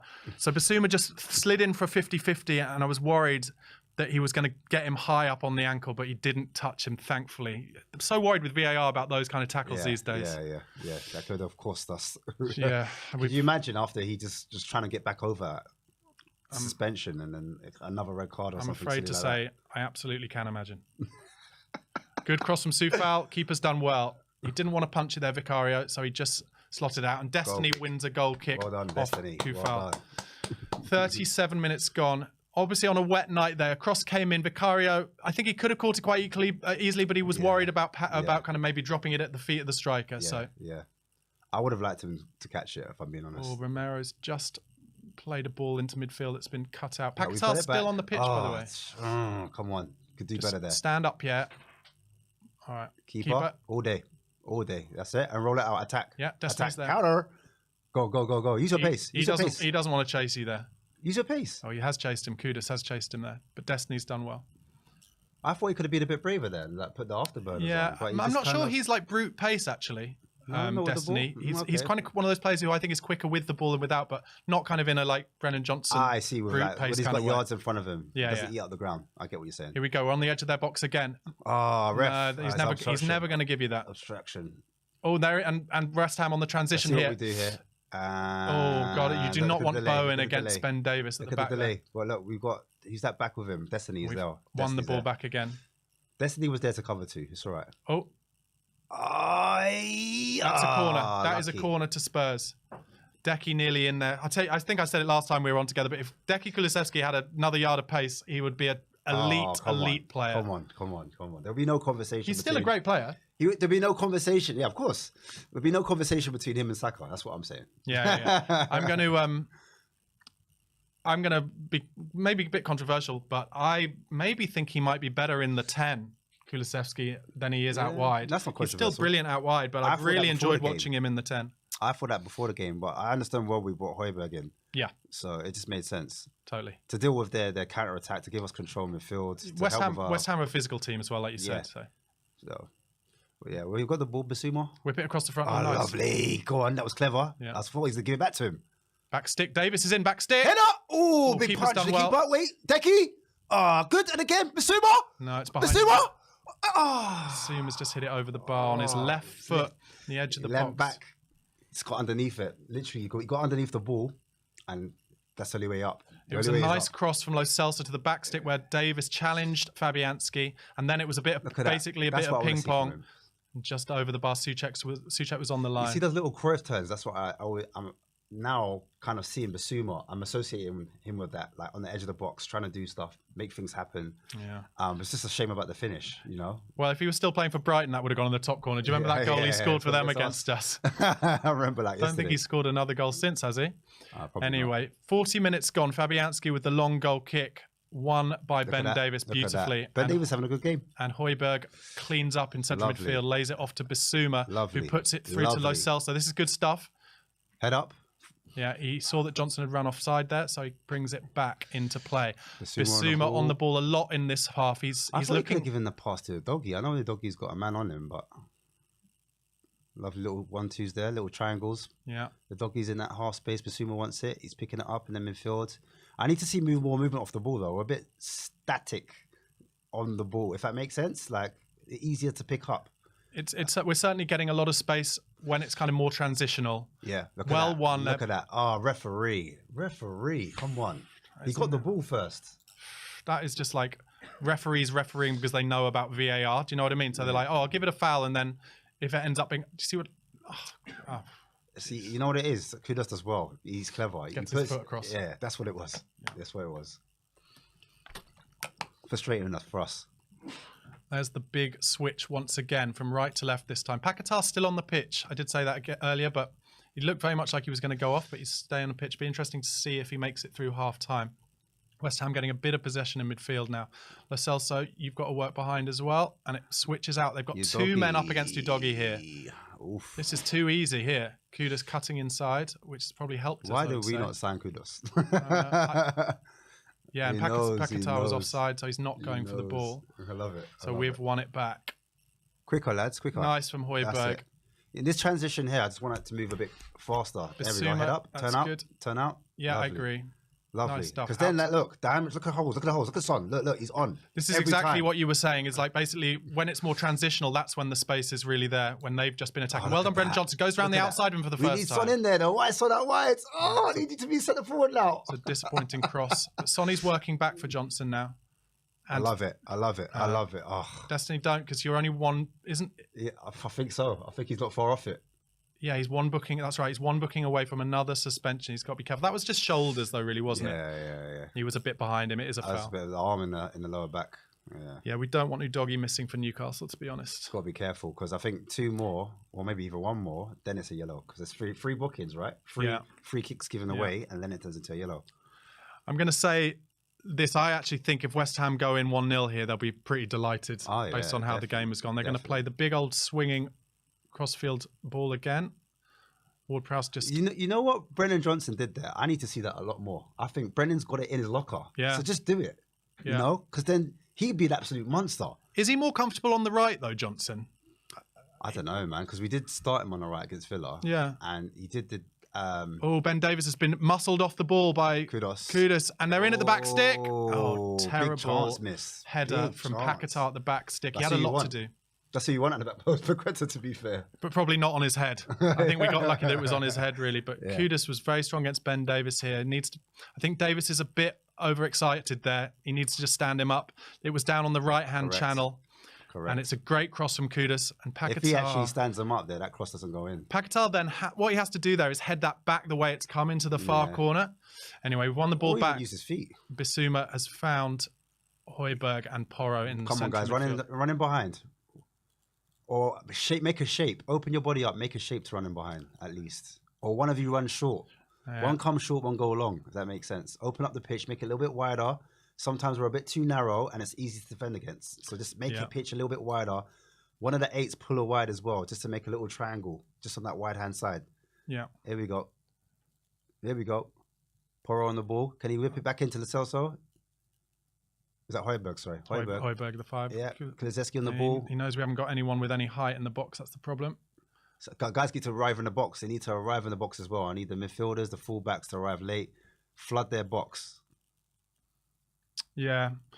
I just heard the commentator say you don't see Spurs taking a shot from the edge of the box, and that's a good point, actually. Yeah. That's what got us our goal, the first goal against Villa, isn't it? Yeah. Lo Celso having a shot after a corner. Yeah. Maybe it will, because they're playing so deep, West Ham, that it might be get a deflection. It's true. But we'll see. I think they know the game will open up. It's nice from Lo Celso outside of the boot, out to very calm in that possession. Like Porro getting a lot of space, and Johnson's in. First touch. One-on-one against Kufal now. Johnson, go on the outside. That's where he's raw, isn't he? Yeah, he's incredibly raw when it comes to his finishing. Yeah, he didn't. That was again kind of stuck under his feet. He's got to get it out of his feet, and then he can put his laces through it. Correct. But another good bit of play. Open lovely ball. Up, let the ball go across his right foot. Oh, tell you, brilliant winning the ball back there. Oh, what lovely. a ball! Just too much pace on it. Kulusevski still chasing it, and it's gone off for a goal kick. Yeah, now you're right. If he gets the ball, first touch under, open his body up, let the ball come across his body, angle his body, have his head down, put his laces through, and just literally point his hips towards that far post so it goes across the goalkeeper. And he could definitely test the keeper in that instance. That was Basuma who won the ball back beautifully on the left-hand touchline to set up that attack. 2 minutes of added time here. We're into the 47th minute now, so just 1 minute left. And still 1-0 to Tottenham Hotspur. 2 minutes adding on. Yeah, it's very rare for it to be so few. Yeah, I'm shocked. Nice play from Romero and Porro middle, there. turn out. Oh, first touch. Oh, beautiful. Lovely. Beautiful. Much better. And that's how you start attack. And now you've got to go with him. And Basuma is going with him. Bit behind him. Should have been a bit in front of him. Needs help again. And again, one more. Oh, nice. Lovely. Oh, nearly won a penalty there. Lovely. One more. Yeah, there it is. First time. Now across the front. First time. Oh, he's hit the post. That's Zuma. what we're talking about, though. That's what we're talking about. Do you know what the difference was there? That it came to Lo Celso with his left foot at the back, so he was able to hit it across the box first time. And Zuma very nearly puts through his own net, hits the stanchion of post and crossbar. That would have been perfect. West Ham absolutely lucky to still be at only 1-0. Porro with the corner. Let's get someone on the end of this. Come on, this will be the last play of the first half. Take our chances. Bang! And it was Romero again. That's half time. Yeah, he's dangerous. Okay. He's very, dangerous. very interesting first half. I mean, I think most importantly, our feed seems to be working better now. Guys, at home, let us know what you thought of that first half in the comments. If you want to see Ash's channel, he is at Southview COYS. I'm at Barnaby Slater _. We both have daily, regular content. Also, of course, subscribe to the We Are Tottenham TV, boys, if you aren't already. It's 1-0 to Tottenham Hotspur. They look tired, but they've played well. And I think as the game opens up in the second half, the team who are looking to be more front-footed and who are looking to find spaces and open up the gaps surely will score more goals. I mean, look, it says it all in the stats. 77% possession. Yeah. And I think the field tilt would probably be in our favour. We've had 13 shots to their 4. And also we've had 5 shots on target to their 1. That just tells the story in itself. Those are the basic stats. I think what we need to do is actually take those chances. I think that's the main thing, because it is nervy when they get the ball. They look quite dangerous. They do, yeah. Because they're breaking on that counter, and it's just like sometimes it's Ben Davies by himself, or it looks like we're being outnumbered, especially on that right-hand side for them, our left-hand side. It looks a bit nervy, and I think that's our weaker side, and I think they know that, and are doing that on purpose, and that's why the switch is always on for someone like Bowen, who's like one of their... or is their best player, I think, in my opinion. He is. Let's talk a little bit more about Brennan Johnson, because it seemed to me like a lot of the best chances to get crosses across the box and a couple of shots have fallen to him. He looks a little bit... I don't know if it's like if he looks a bit leggy or just a little bit lacking in confidence to get that ball out of his feet. Is it... He feels to me like one of those players who is more about running onto the ball when Yeah. the ball's kind of in front of him already and he can run onto it at pace rather than starting with the ball at his feet and then beating man. We saw him do it once, but I feel like with Kufal there, he should be looking to get down the outside of him more and get that ball across the 6-yard box. He's got all the attributes. He's Yeah. got the agility. He's got the explosiveness. He's got the speed. Everything you want in a winger. The argument is his left side better or is it on his right side? For me, on the left-hand side, at least he can come on and cut inside and maybe try to shoot. Maybe that's why his crossing's been poor, because on the left-hand side, it's not his natural stronger foot, But on the right side, it's his stronger foot. So maybe that's what's letting him down, to be fair. But I just think, like, if his left foot is weakest, his left foot's actually not that bad. No, it's not. Like, you wouldn't know, like, by watching that game. But I just think in terms of decision-making, I think, again, that's what's probably letting him down a little bit. Because like you're saying, first touch, get it out your feet, get it in front of you. He's getting a little bit underneath him at times. And if the ball, his first touch was better and it was slightly in front of him, sets himself up for a shot, then like we could be 2 or 3-0 up here. Yeah. I wonder if as he gets more confident and I think what happens quite a lot with young players when they come to bigger clubs is, at Nottingham Forest, obviously Brennan Johnson was one of the big names. He was one of the, he was the key man along with Morgan Gibbs-White. Sorry. Yeah. So he's probably more likely for Nottingham Forest pick up the ball there, cut inside on his right and go for the far corner like Kulusevski does from the opposite flank, right? Yeah. As he gets more confident in the team and more, safer with his knowledge that he's a proper mainstay in the first team, he'll probably try more stuff. But at the moment, it just seems a little bit caught under his feet and it's not quite happening for him. Let me go through who we've got on the bench and ask you what you think might happen first in terms of substitutions. Fraser Forster, obviously, Emerson Royal, Dorrington, Oliver Skipp, Pat Matassar, Jamie Donnelly, Brian Hill, Richarlison and Valise. I wonder whether, obviously Richarlison was only able to do kind of 5 minutes the other game against City. If he's kind of able to potentially do 20 minutes, could you see him being brought on the left for Johnson? In Possibly, the kind of 70th possibly. minute? I don't know if it's too soon. I don't know. I haven't seen him in training, so we're not privy to this information. No. He has come back from a massive surgery. Did get 5 minutes, and at that time he said, Richarlison will only get a few minutes at the time. But I would have thought maybe just to give us a little bit more legs, we might look at a Pape-Sarr even, just to give us a bit more energy, because sometimes we do drop between the 60th and 70th minute. So True. I'm wondering if that might be the first change as opposed to having Richarlison, because I think Johnson isn't doing that bad. He's doing well. I just think that final ball, that end product, that's what's been lacking from him. He's getting in right positions. He's looking positive, shall I say. But I just want that clinicalness, and that's what's been lacking. Not just him as well. I think Son as well. He could be a lot more clinical at times. I think he's been at fault for sometimes, like in terms of finishing. Like, do you know what? It wouldn't surprise me at all if Johnson got on the end of one at the back stick from a ball when the transition's on and we kind of get in on the right, and maybe Son, if he's down the right and channel, cuts one across the box. It wouldn't surprise me if Johnson got on the end of one of those. About Sarr, I know he's only been training this week, so I wonder if they would take that risk for more than kind of 10 minutes. Who knows? Valise, obviously, we've seen him kind of more at the very end of games when we're chasing it, so I wouldn't expect him to come on anytime earlier than that. What have you made of West Ham so far? Yeah, West Ham done what West Ham do. They sit back, they absorb the pressure, and they look to hit us on the counter-attack. I thought they were very good in transition. I think that's when they look most dangerous. At times, either flank have looked pretty good. I thought Kudus has been good as a focal point. He's been able to outmuscle some of our players and win free kicks high up the pitch, which has been vital for them getting up the pitch and holding on to the ball, getting more possession. And I think without that, it's going to be hard for them to get in the game. So I think they need to find him a lot more in this game. Paqueta as well, good in possession. Again, another good player on that transition. He helps kind of move that ball forward. And Will Prowse always has that switch on. He always knows that either flank he can either hit, Prowse. You can either hit Kudus on the right, Kudus on the Paquetá right, on the left, or Paquetá, or even Bowen. Or Bowen on the left. Sorry, yeah. So I just think, with Prowse, he's just very switched on, and he's defending quite well, winning balls for them in certain key areas. So They're just, sorry to interrupt, they're just showing the goal and West Ham's kind of zonal marking system for that corner. What's interesting is it's Romero up against 5 West Ham players in the little zone, and he wins the ball and gets it in the top left-hand corner. So Spurs not actually having that many players in the box for that corner, and yet we still managed to get on the end of it. What I thought was interesting, sorry to cut you, was Son made a kind of dart and run across that line, across the 2 or 3 defenders. Yeah. And I wonder if that made them switch off a little piece, that small piece of movement with the ball coming in at speed. Yeah.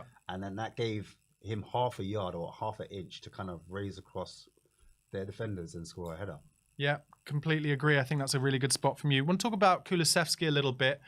I don't know. Maybe I'm wrong, but I kind of feel like had we managed to get him on the ball in that kind of 10 slot where he's been in the last couple of games, we might have found some little through balls into Son a bit more. But I'm not saying he's playing badly on the right. I think he is playing well on the right. Definitely miss something from Kulu. Yeah. Being out wide as opposed to being in that 10. But that was a sacrifice that we were willing to make. Yeah, I think it's the right. I agree with you. It's the right decision to have him outright and Hill not playing for Højbjerg. That last thing, they're just showing that last chance where Zuma nearly scores an own goal and it hits the stanchion. Lovely play from Kulusevski. Basuma with a little back heel. Kulusevski runs across the box, and then that's where having Gio Lo Celso in that position to make the cross is good, because it's on his right foot as his left foot, but his favoured foot, and he puts a really dangerous cross across the 6-yard box, and we nearly score as a result. So we need to, it's almost a bit like chess, we need to find our players in the right positions for how kind of one-footed they are. So Gio on the left, Kulusevski on the right, in positions where he can use his favoured left foot. I would argue, like, what I would like to see as a fan is a little bit more fluidity, because I think when we move around, that's when we look more dangerous. Yeah. As in, players aren't in their usual positions. When Basuma was higher up that pitch, doing those little Cruyff turns, dancing around, linking up, doing 1-2, small little triangles, getting forward, running in behind, they didn't know what to do. And I think also Porro picking up spaces as well, pulling out wide, crossing the ball. They're not expecting them. They're expecting them to invert.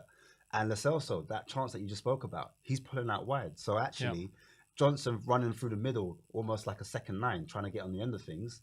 I think that's when we look more dangerous, when we're a little bit more fluid and we're just kind of moving things out. Yeah. Like you said, chess. Like, what are you going to do if we do this? What are you going to do if we do that?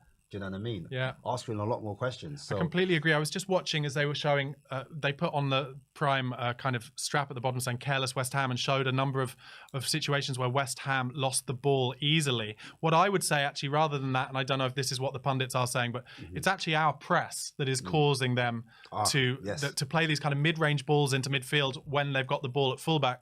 And we are then just picking up those second balls very easily indeed. They're now showing a couple of occasions where West Ham have had opportunities to cut through, but Ben Davies has kind of kept the high line and Bowen hasn't been able to run in behind.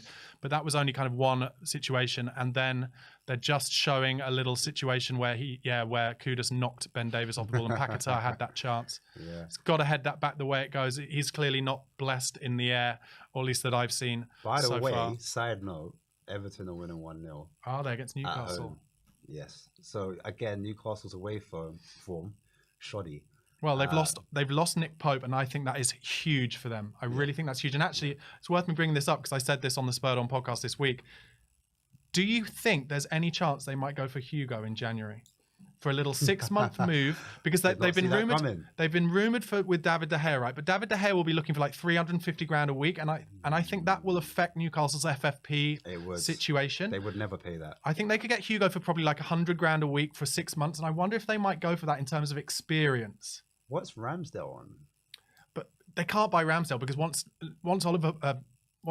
Nick Pope's a cricketer. Once Nick Pope comes back, then Ramsdale would find himself in the same position as he's in at Arsenal, unless they got him on loan. If they could get him on loan for 6 months, but if you're Mikel Arteta, I don't see why he'd give them to like a potential rival. I don't think Newcastle are going to be anywhere near them. Yeah, I don't think Newcastle's a rival. I would just to answer my own question, I would snap Newcastle's hand off to get Lloris off the wage bill. I mean, it's an idea. He's been a great back player to for us. No, it makes sense.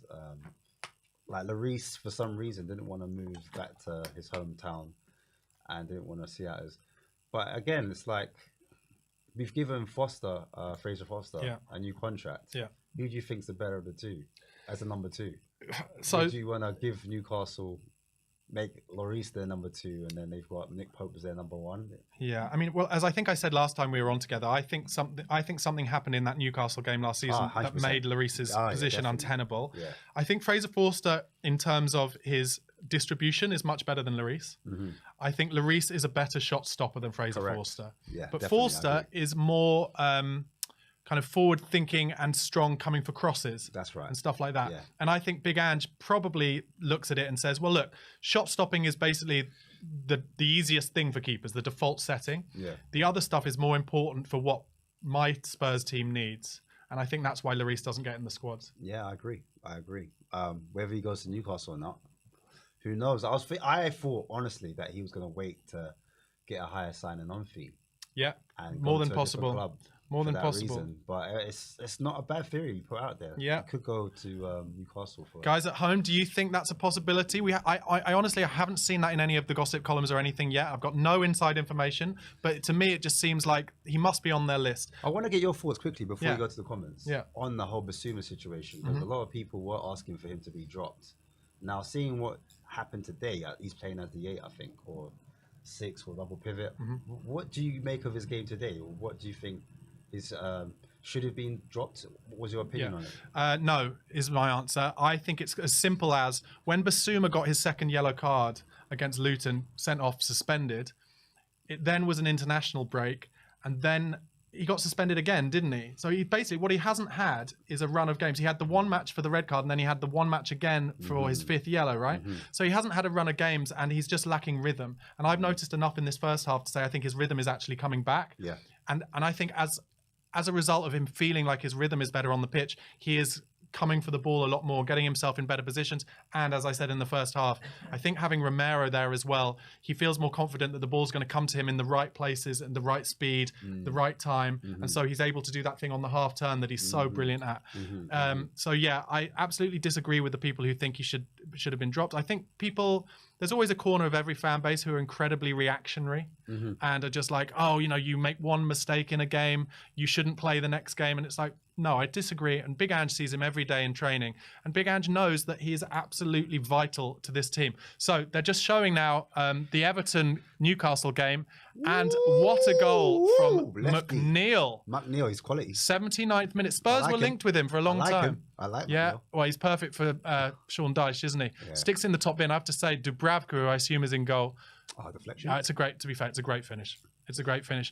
But Everton, who obviously 10 points deducted due to their financial fair play stuff, looks like they're going to pick up a second win, and they would have therefore got 2 wins out of 3 in those games since.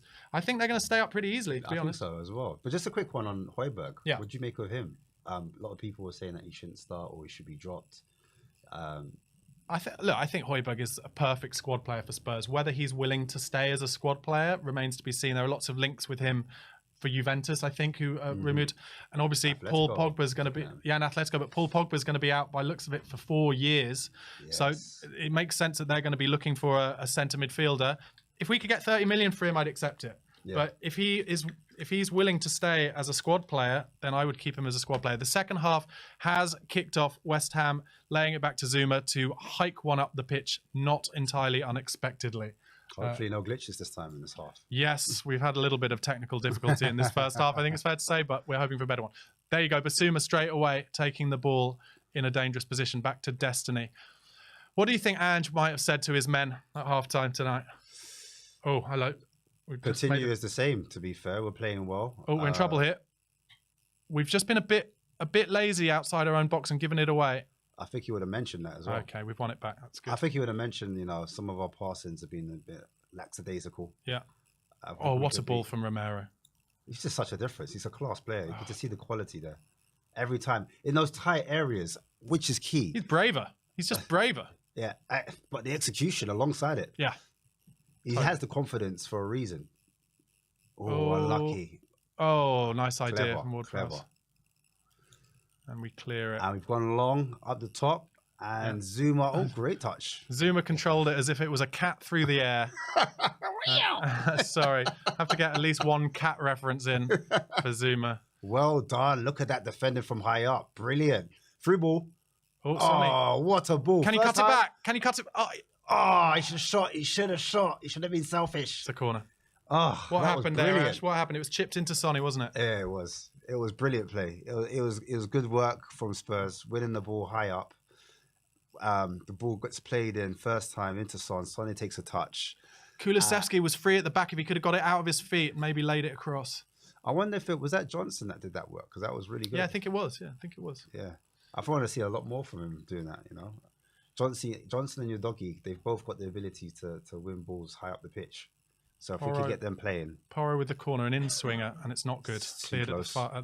Oh, Højbjerg gets it back out to him. Second chance for him. Lovely. Lo Celso in a dangerous anyone position. there? Oh. Hits the first man again. Destiny. Oh, lovely little ball there. Spurs doing well, holding possession. West Ham are penned in. Got 20 bodies in the box. Oh, first chance.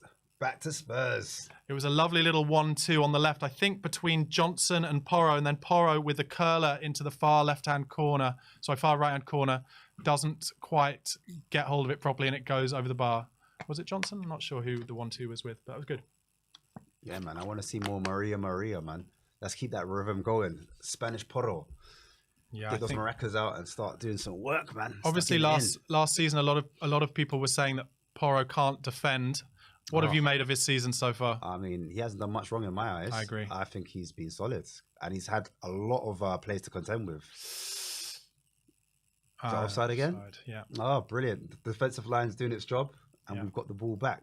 And it's as simple as that, because they're going to try to do a ball over the top, you know, try to get us in behind us all the time. And if we just play that defensive high line, we'll just keep winning the ball back, and we'll just keep having possession.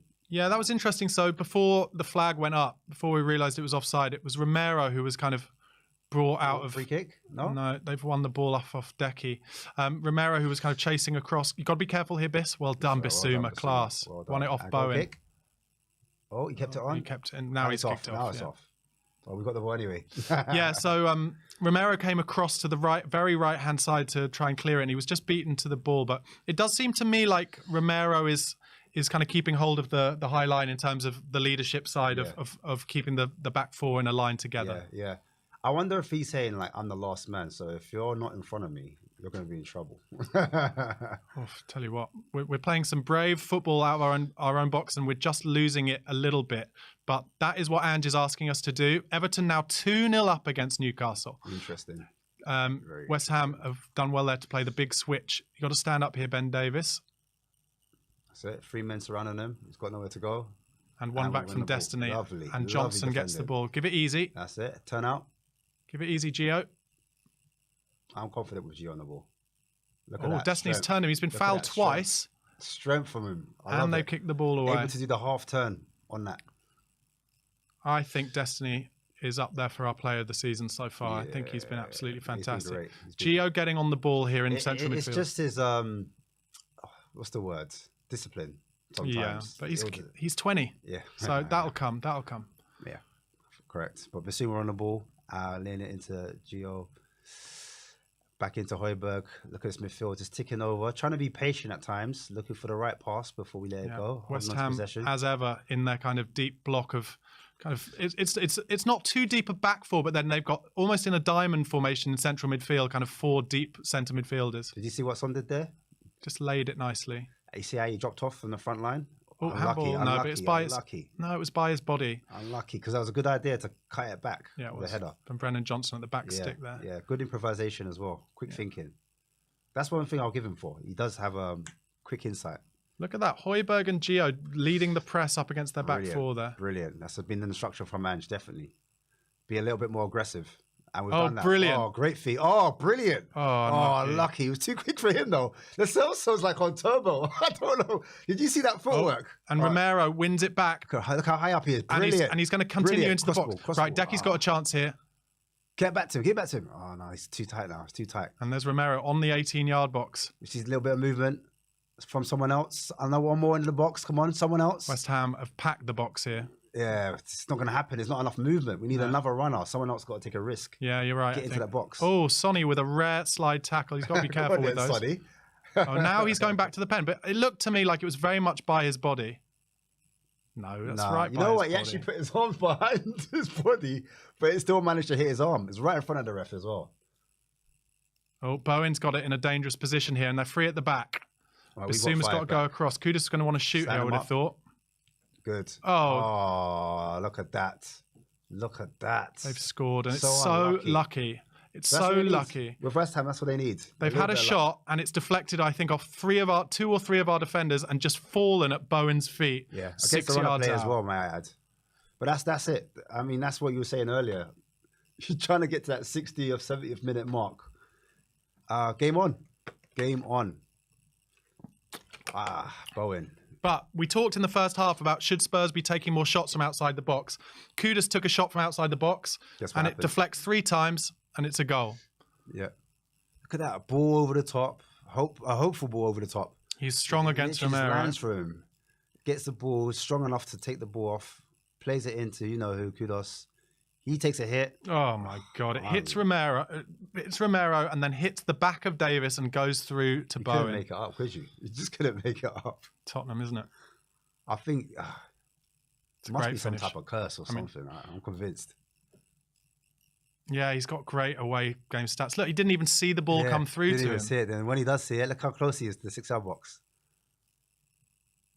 Completely laughable. Well, it's going to test us now, boys. This is why you got to be clinical when you get your chances, because they will get a luck. Oh, yeah. Just wanted to swear at David Moyes there, because so annoyed that he's celebrating like that.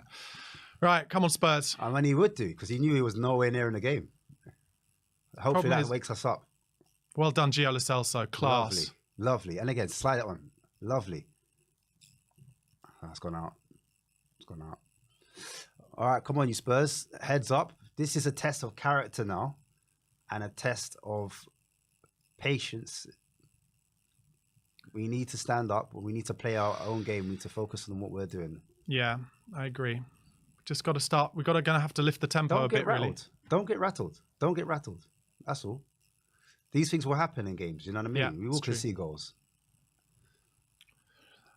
So Amazon have got this thing they've started. I heard it in the car on the way here, where those white lines above the score in the top left is for how many substitutions a team have made. All right. Completely mad. That's a corner. Bad ball, you know. That's a corner. Oh. Okay, that's a throw-in. Throw. Yeah, Paquetá not injured as we thought in the first half. Very disappointing start to the second half, and unfortunately similar to what we've seen with Spurs over the last 3 or 4 games, getting the first goal and then conceding the next goal. But can we change the pattern? Come on, we need to get some tempo into this game and not allow this to give West Ham the confidence. And the funny thing is as well, we started off so brightly, in my opinion. The way we were closing down, the way we were finding each other, the way we were controlling midfield. Yeah. It was just excellent to watch. I was really enjoying that second half start. But nothing to show. No. Well, yeah. As of yet. Now we've lost the ball again. Bowen. Oof. All right. We got a doggy there. Well done, Brennan. Brennan Johnson just chased out. back. Yeah, he's doing well. Okay, we need the fans to really get behind us now as well. Get some real positivity in the stadium. Get some momentum. Like, make a run. I want to pass it forward. It's difficult, isn't it? He was holding on to it. He was like, oh, I can't see any movement in front of me. No, Brennan. Brennan's trying to be a bit too cute there, I think. He's going to foul him here, I would have thought. Oh, no, he's got away from him, Kudus. West Ham are looking more dangerous now. Johnson's got him back, though, into his position just to help the doggy out. And they're trying to hit. Oh, no. West Ham in good position here. Oh, dear. Ward-Prowse. The game's just changed for... The game's just turned on its head all of a sudden. This is what happens in the Premier League. Momentum. The momentum has swung the other way. Good ball from Ward-Prowse over Udogie, which is where the chance came from. Then Udogie was not strong enough in that challenge. They're maybe worried about giving away a yellow card. Yeah. And in the end, it falls to Paquetá, who has a shot across the box. Well claimed by Vicario. But the fans are in voice. I can hear them. Come on, you Spurs. Trying to push the team up the pitch. Yeah. And now Højbjerg having the ball. He's trying to make passes forward. Basuma's got it on now. Passing it on. Apparently, Ange has sent out Brian Hill and Richarlison to warm up. Højbjerg plays a crossfield ball to Kulusevski. And Porro has made a run outside him, which we haven't seen a lot actually so far. which allows Kulusevski to take up a different position. And, well, that should be a foul. He's playing advantage. Well, I don't. Got a ball. Yes, it's correct. He's called it back because he's fouled, I think, Porro just outside the right edge of the box, and West Ham was set. So I think it's better to have the set piece here. It's Emerson who's committed the foul. It's only just outside the box as well, actually. See if we can make anything out of this set piece. Yeah, shame it wasn't in the box. Right, set piece opportunity. There haven't been many of these, and obviously we scored our goal from a corner, and this is a set piece chance. Let's get a good delivery here and get some players running across the keeper to make it difficult for him. Looks like Gio is going to take it. Yeah, I wouldn't mind them cutting it back, someone taking a shot from outside the box. Yeah. They had a lucky deflection. We need to take more shots outside the box. Why not? We could just send it in, but they've got a lot of height in there, a lot of physicality. Cohen Naidu saying Højbjerg and Kulu out maybe for Hill and Rishi. I think it's a bit early for that, to be honest. Everton 3-0 up according to someone on the comments. Let's see how this free kick goes. Come on, good delivery here. Come on, boys. Yeah, they're right. Oh, you have laid it back. Bang! Oh, that's a great block. It was Basuma with the shot. Destiny, you might have to go back here because you've got two men with you. Yeah, okay. Ward-Prowse, I think it was, with that block, showing the commitment. And West Ham have definitely got a lot more kind of momentum and motivation behind them this half. They've just turned it up 5% or so. Gio. Quick. Get the ball, play it down, quick. Whilst they're not settled. Oh, it was Bowen with the block, sorry, not Ward-Prowse. Yeah, Bowen's just blocking it, putting his body on the line. Oh, Pierre-Emile Højbjerg dribbling through West Ham there. He's being inspired by Basuma. Yeah, Decky, it was red there. Come on, press them now. Make him a mistake. Press. Oh, great ball from Ward-Prowse. Stand up, don't foul him. Composure. But don't let him get past you. There we go. Either. That's better. Stand him up. There we go. That's better. Brilliant from Romero out on the right side. Now he needs an option. Quality player, man. Yeah. He's so good on the ball. Just makes a difference. But give it to Basuma. Basuma was there. Bad ball from Højbjerg You there. win it back though. Too heavy in that touch. Keep pressing, guys. Keep working hard. We'll get it back. I'll get up. Oh, it sounded horrible. It did sound horrible. Yeah, but I just hate it. I hate how footballers scream when they're fouled. It's pathetic. Because the scream isn't because it hurts. The scream is to try and get the player booked. Happened to me, man. Last week. Happened to me in the challenge. Literally, I thought I hardly touched him. Yeah. Then the referee had to have a word with me. I was almost in the book. I was like, come on, Paquetá who goes down. Porro's been booked for that. This has now turned into a kind of scrap. We're not playing the same way we were the first half. West Ham have upped it by 5 or 10%. And at the moment, we're not dealing with it. It's part of the game plan. It's exactly. West Ham will just have been, like I said, will have been happy to go in 1-0 down and know that if they can just get a chance and nick one, then it'll all change. And that's what's happened so far. We need the fans to get behind us again. Come on, you Spurs. Also, sometimes don't rush it. Like when it's not on because you'll lose the ball. Yeah. And then you're going to give the other team more confidence. Yeah. I'm always like, hit the team hard when the space opens up. Yeah. If the transition's there, then I'm like, go for it. They're in on the right again. Kudus out to Soufal. And it's going to be a corner, Keeper? Is it? Yeah, it is a corner. And that's just my opinion. Like sometimes we try to force it. We lose the ball. They end up having it. They turn it over. Before you know it, they're having a chance on goal. It's hard to take because it feels to me like we've seen this game. Do you know what I mean? At this point. 1,000 times. At this point. Yeah, we've experienced enough. I'm hoping that by saying it, I'm taking the jinx away. But it's a corner and it's going to be Ward-Prowse and they have got some big old blokes. Zuma currently not being marked. Obviously they've got Soufal and obviously Souček in there as well. Alongside Zuma, Paquetá and Kudus in there. Souček being marked by Son, which is madness. Big head out. No one dealt with it. They've got 6 players at the back stick. Most of them looked offside, I have to say. Wow. Is the liner going to call that offside? There's no one dealing with it. Someone's got to deal with it. I'm sorry, but so many of them looked offside there. And it's one of those ones where I think the linesman doesn't put it up because in case it's a goal, right? Deflection off Ben But then Davies. now they get a corner. I don't know. Maybe I'm wrong, but I see that linesmen are basically waiting to put their flags up, and as a result, there can be corners when they should have been called for offside. Another corner. Another look at that one. Ward-Prowse. Big header away. Lovely. Well done, Ben Davis. Clears the first ball. Over the top. Well, Souček's in. Yeah. What Was he a off? save from Vicario. Flag has gone up, but Vicario makes a great save. It was Souček who was through, but he was offside. This time the liner does put his flag up. Souček is... Listen, he's a problem. I mean, he's 15 yards offside, to be honest. Yeah, he's way offside.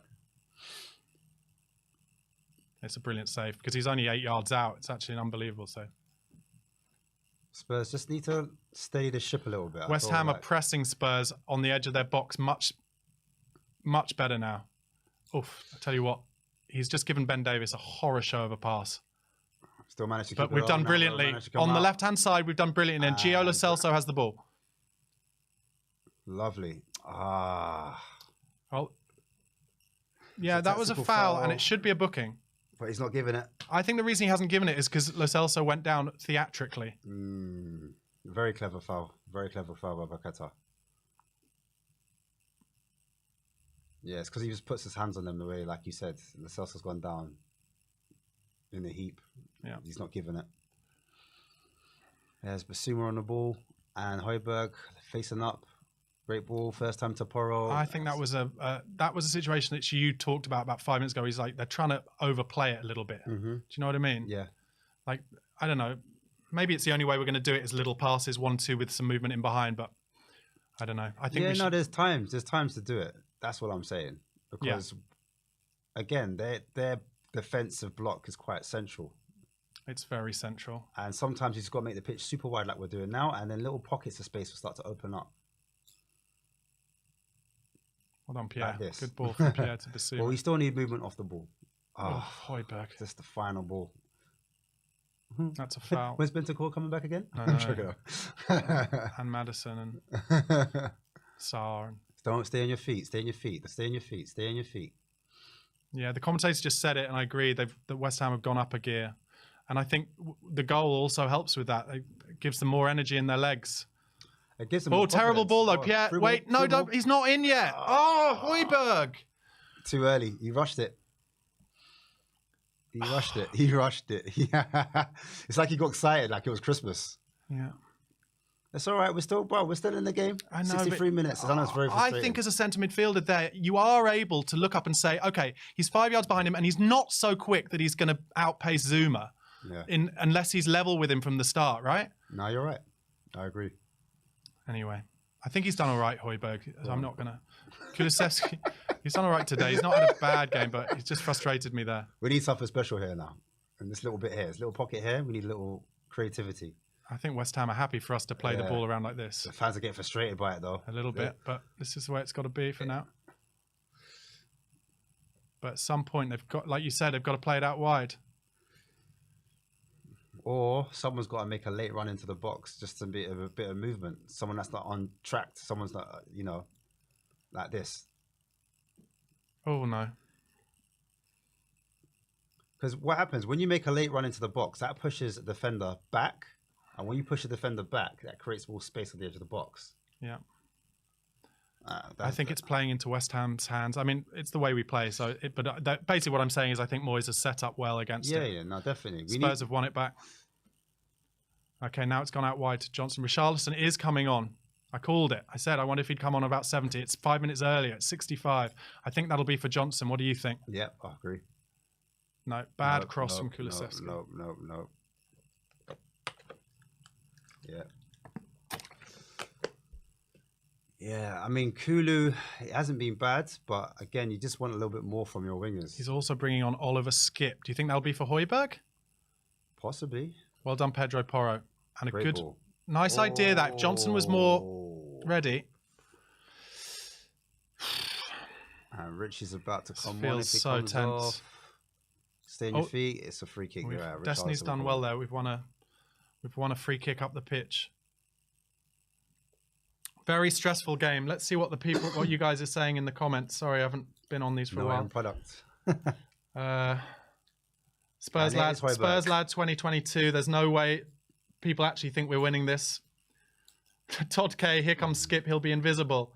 I wonder why Sarr isn't coming on, says not Dave fit O. enough Dave, as, I think it's because he's not been fit, basically. Yeah. Rocking Rowan, this is absolute trash. I just think West Ham have upped it a bit. He's bringing Lo Celso off. Oh, again. I have to say, again. Skip did okay when he came on for Lo Celso, but it was like 80 minutes in the last game. Yes. I'm not sure how I feel about taking off the creativity. Yeah, I don't think the crowd likes that. I don't think. Do you think Lo Celso is just like when they, because they all have like tags on their backs with their numbers. Do you think his fitness numbers basically aren't there to play the whole game? I can't think of other reasons he keeps bringing him off. Get a second win, so I don't understand. Free kick into the box. It's a good ball. Well done, the goalkeeper. Fabianski did well, and he's pretending to be injured. Damn you, the keeper. Fabianski is pretending to be injured. Stupid keeper, man. Oh, that's frustrating. Frustrating, man. Eugene Park, Ange going for 1-1 draw now. I can't believe he took off Gio. I'll be real. I know it happened the last game, and I gave Ange the benefit of the doubt, but it's got to be fitness. There's no other reason.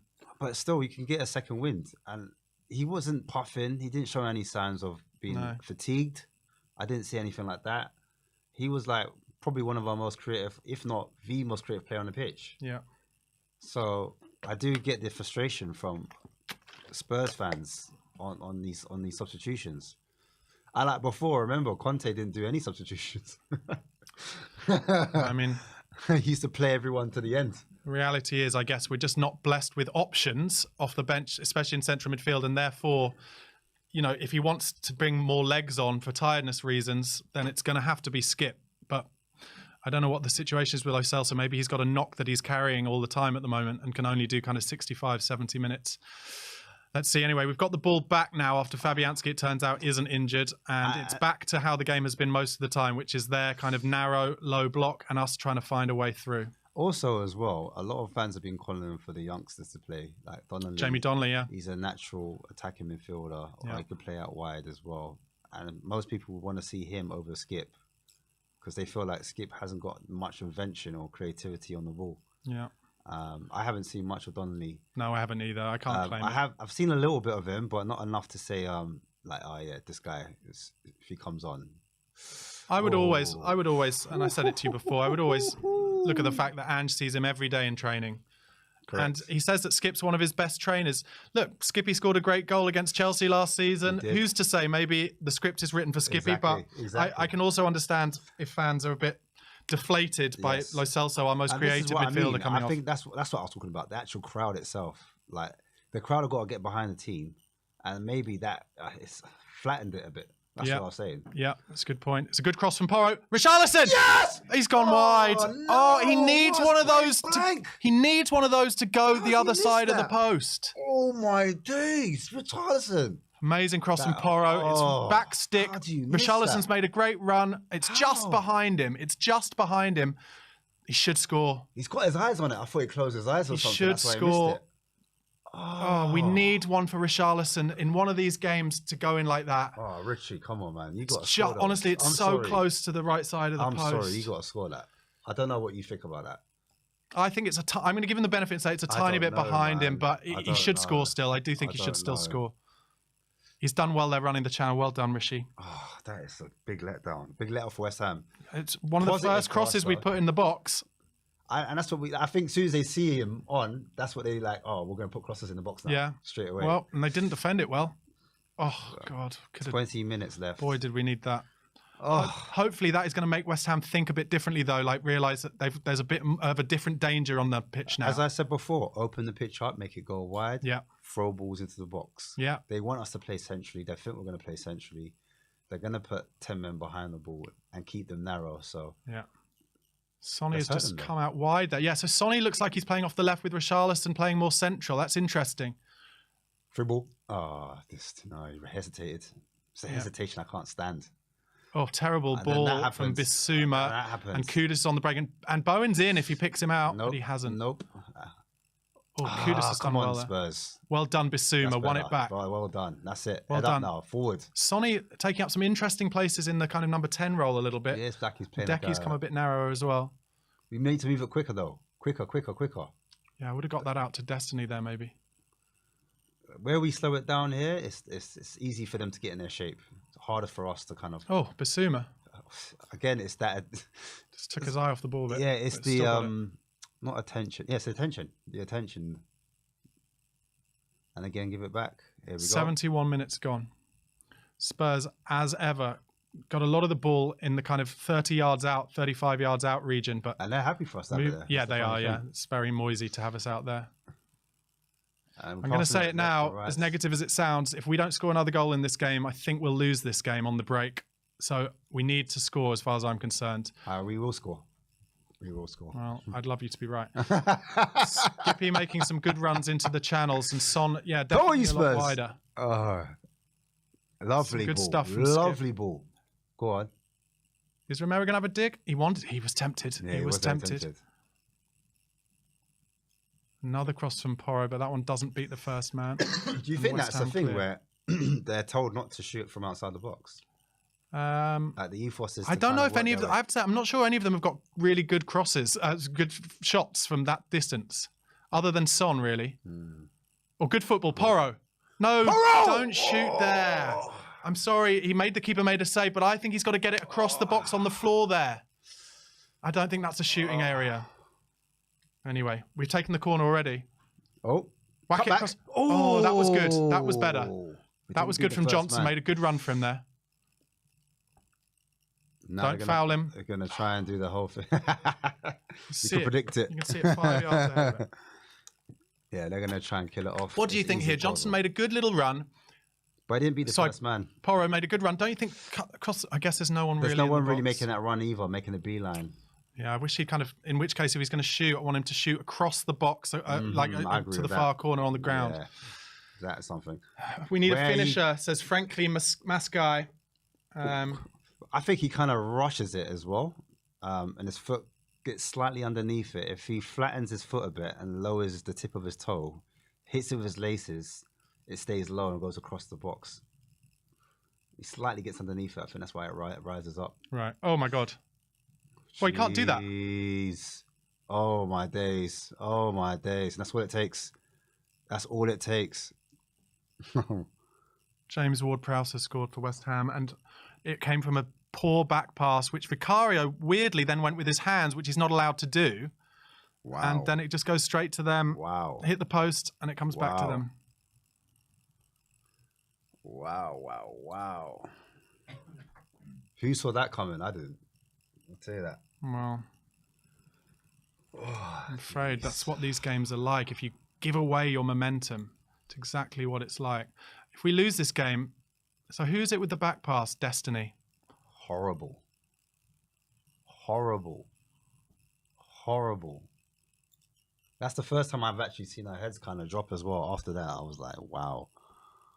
It's like he did a no-look pass. He just turned back, didn't see what was behind him, and then he just literally... I'm afraid to say that if we lose from here, Angie's going to get some pelters for that substitution. Yeah, he will. He definitely will. Wow, wow, wow. This is such a West Ham performance. They beat Brighton 3-0, I think, away in a performance exactly like this. Might have been 3-1. Oh, well, we've got no one to blame but ourselves. I mean, we can look at other games. Yeah. West Ham do this, but we... Like, if we don't do that, like, you don't see the top City, you never see City do that, or, you know, some of our rivals. Well, that's just you've dreadful. got to go for it now. I think he should bring on Donnelly now. I think he should. See what Son's happens. in on the touchline. He's got to win a corner here. Don't foul him. Don't foul him. He just wants to go over. Don't foul him. That's a throw-in. Sonny did well there. Making it hard for ourselves if we want to get back into this. Yeah. Bissouma. Oh, dear. And we'll use the ball. It's not over yet. The only benefit I can see is it's happened in the 75th minute rather than the 88th minute. Do you know what I mean? So there's a bit of time, but we've got to try and get some legs. But they look tired again. I have to say, they look tired, Spurs. Concentration. Concentrate. Yeah. It's just a hard one to swallow. You can see it. You can see it's all on his face. He does not like that. I'll tell you what I don't like. Hearing West Ham fans singing Champions of Europe, we know what we are. Literally not the Champions of Europe is the answer. Conference, the third-rate competition. Exactly. Laughable. Well done, Destiny. Go on, Son, make that run in. Son, make that run. Give him an option. Oh, it's got to be on it. You need to be literally on that front foot straight away. Here we go. That's it. Well done, Ben Davis. No, Brennan! It's just awful. Just you said it first half. The decision making is not right from him. It's just everything you could have the worst things you could, the worst attributes of players are just coming out. Like I think he's got to kick that Vicario. He's got to come out with his feet. I think he made his decision so early, and he kicks it because Bowen wasn't going to go in for a 50-50 with him. He has to kick it. You're right. But I think he made his decision early. He thought he wasn't going to be first to it, and he was first to it. Expect opposition fans just to arrive in now in the comments. They're going to be loving this. Do you remember a game against West Ham where, who was that player, ex-Man United player, just waltzed through all of us and scored, and they won like 3-1. It feels like that. Yeah. Come on, quicker. I think if it was set pieces, it could be more forgivable, right? Because that's what you expect. He's going to get absolute pelters for those subs, and as will Richarlison for missing that header, by the way. Yeah, definitely. Because if Richarlison scores that goal, it completely flips the game on its head. They can play completely different. Ooh, handball, free kick. Yeah, we've got a free kick on the left-hand side of just outside the box. Son is going to whip this in. What we need here is one that's going towards the far post. We have players running across it, staying onside. And even if it goes all the way in, I don't mind. Just keeper won't know what to do. They've got to stay onside. This is so classic West Ham. It's unbelievable. Classic Spurs as well. Yeah, it is. It is. Great to say it. Nah, fits the first man, Son. It's one of those days at the moment. Yeah. Some of the football first half was so good. I think that's the frustrating thing. That's what's happening. I mean, he said it from the start. There are going to be ups and downs. It's going to be a transitional season more likely, but we could be in such a good position this season. I know, but I think this season's a season too soon, if I'm being honest. That's stupid. In my opinion. 12 minutes to go. We need a season to build. Yeah, I've got to say, I've never seen Emerson play this well. Ever. Oh, dear. It is onside. Bowen on.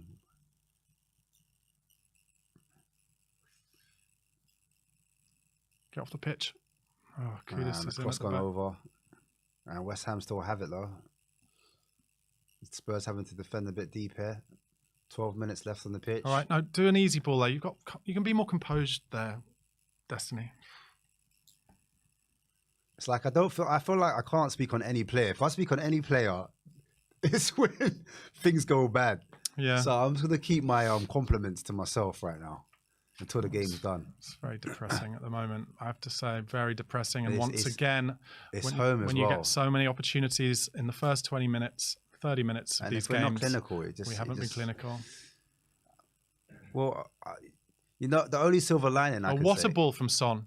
Yeah, win a free kick there. Stay on your feet sometimes, man. No. That was good. That was good. I know, but it's just so typical. He's always on the floor. That's one thing I see about Richarlison. I understand tactically, go on the floor, get your team up the pitch. Foul. But I'm frustrated, I think. We're not great in these positions where we have to break down blocks at the moment. We're just not. We're missing too many of our creative players. I think he's got to bring Donnelly on and just give the kid a chance for 5 minutes if he's a creative player. It's too turgid at the moment, too static, playing into West Ham's hands. Sorry. Into midfield quicker. Come on, trust him. Come on, let's do a Sheffield United like we did then. Find a winner. Get an equaliser, find a winner. The spaces are tight, but you've got to find the space. Man on Skippy. Oh, Jesus dear. Christ, Oh, honestly. dear. That's a yellow card. What? Oh, dear. Well done, Christian. Turn. 10 minutes to go. Yeah, I think Tottenham push everyone forward. Definitely. Literally right now. Definitely. It's a London derby against West Ham. Be brave. Oh, come on. Dudes. Tempo. I've got to say, I want Sonny in the middle more now. I want him on the end of things rather than out wide. I mean, West Ham are on the break again. Bowen, one-on-one against Romero. look, he knows what he's going to do. He knows what he's going to do. Don't get yourself booked, Romero. He's like, how? How is it off me? But literally, that's what they're going to do. They're going to literally try to waste time from here on. Of course they are. And it's going to look like a masterclass from... Yeah, a Moyes masterclass. I know. And then, and you get West Ham fans abusing Moyes all the time. It's just like, literally, it's what works for you. Through ball. Going up, head up, head up, head up. Look, you can see him. You see him. Look, look, look. You just give it to him. Look, the counter's there. Look, look, on the shoulder. Look how high their line is. Dear, oh dear. Sonny's done well there, but he's the one I need in behind, basically. Oh, and Sonny's gone down. Sonny's gone down off the ball. Oh, man. Looked like it might have been his hip. Oh, no. And as I was saying, he could be... If there's one player I don't want to get injured, that's Sonny. Okay. Gone out wide, but... Is Son He must okay? be up. He They're must be still up. playing. Yeah, we're still playing. We must be up. Can't see Pat the whole picture. Matasar is going to come on. Again, another kind of runner rather than a creative player. It seems a bit hierarchical at the moment. Bring Sarr on because he's higher up in the pecking order than Donnelly, right? Look, Sonny is just limping at the back post. I have to say, this feels like the end of the Villa game. So easy to defend against. Yep. Sonny's got the ball now. Lays it to Destiny. Doesn't quite look himself. No, there. they look tight. They all look absolutely leggy. That's not a good ball, but we've got it. Decky at least taking up some 10 positions, which is exactly. something. I was about to say that. Switching it up a bit. Just need to get the ball into the box. Another decent cross. I wonder if this will be Son. Oh, Brian Hill So as 8, well. 11. Basuma's coming off. Basuma for Sarr. Just seen this so often. And Johnson coming off, is it? Yeah. Johnson for Brian Hill. I mean, the bench is the bench, right? Yeah. The bench is the bench. Be interesting to see what Ange says about Lo Celso after this game. Yeah. So we got the ball back again. Ben Davis on the halfway line. West Ham haven't made a single sub. Of course not. This is just Moyes' ball. I'm literally just going through it in my head. I just can't believe I feel like we've thrown the game away. Yeah. We've played literally. We've played into their hands completely. But Porro's got wide and he's just crossed it into the hands of Fabianski, who's held on well. Well, it'd be interesting to see how the players react. Real opportunity tonight as well. After this game against Newcastle.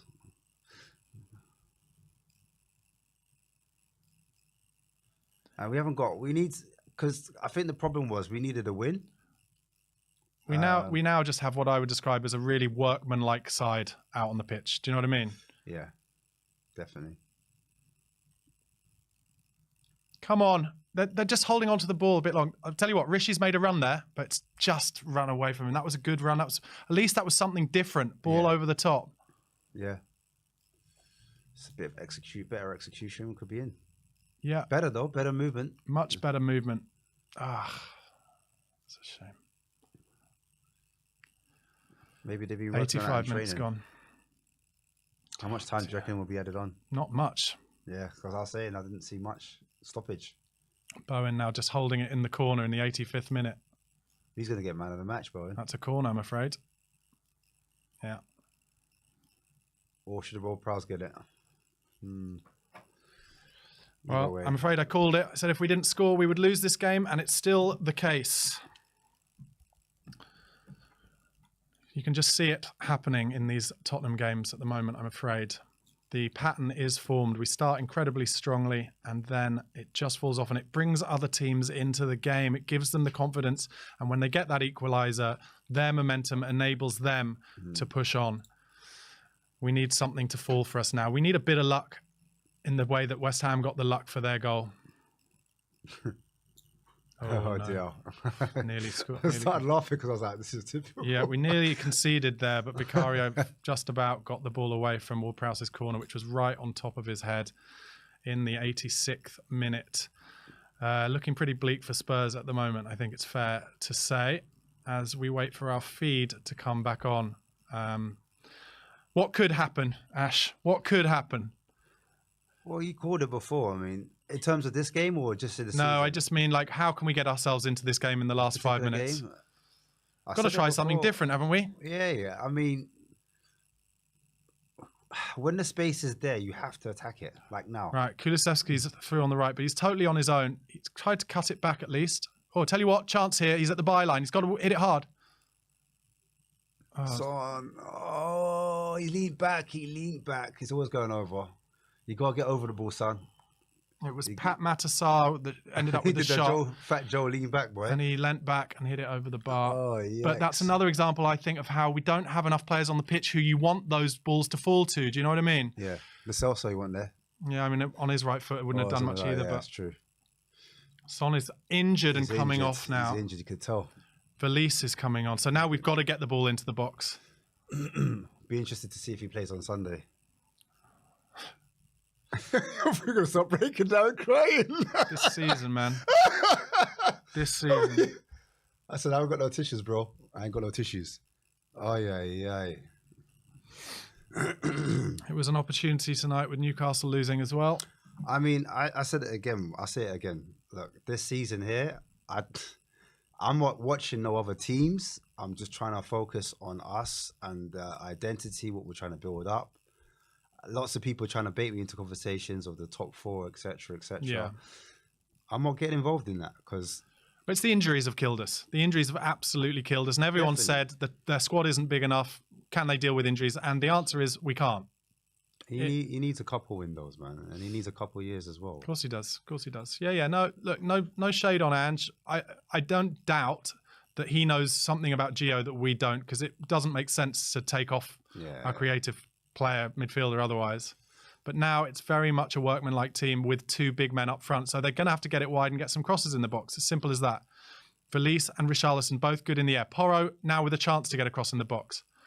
And it's cleared. Easy for the defender at the same time. But we kind of now, looks like we've gone to kind of a 4-4-2 almost. Yep, Pat Matassar getting the ball. He's played a nice little ball in there. Valise, is that? Yeah, trying to be busy, trying to hold it up. And now West Ham on the break. Step up. Well in, Christian. I knew he was going to give a foul. I knew it. Hold on to the ankle. Oh, my Yellow cards. Oh, jeez. Didn't he get the ball? Yeah, got the ball. He didn't touch any of them, man. Because he held his ankle. It was like, oh, and from behind. He's like, oh, he went through him. That typical one. It's like referees just don't know the game. 89th minute. I don't think there'll be any more than 5. If we're lucky, yeah. We are not good omens when doing these watch-alongs. That is a worry. I won't see you for a long time. That is a worry. West Ham have the free kick just inside their own half. They're playing it long, of course. We just need to make ourselves some chances. Somehow get to the byline. Cross one back. Oh, dear. It is very depressing. How are you guys feeling? We have the ball again. Skip taking the ball off Romero. Looking for options. Goes backwards. No options. Nobody making any particular runs. Go on, Sar. 5 minutes added as expected. Go on, Sar. Push forward. And we're going backwards again. Going to have to show some momentum, and the fans are getting frustrated now. It's definitely audible. Come on, Romero. But West Ham have got that, the width of the 18-yard box sorted. Decky, good chance for a cross here, but not a great one.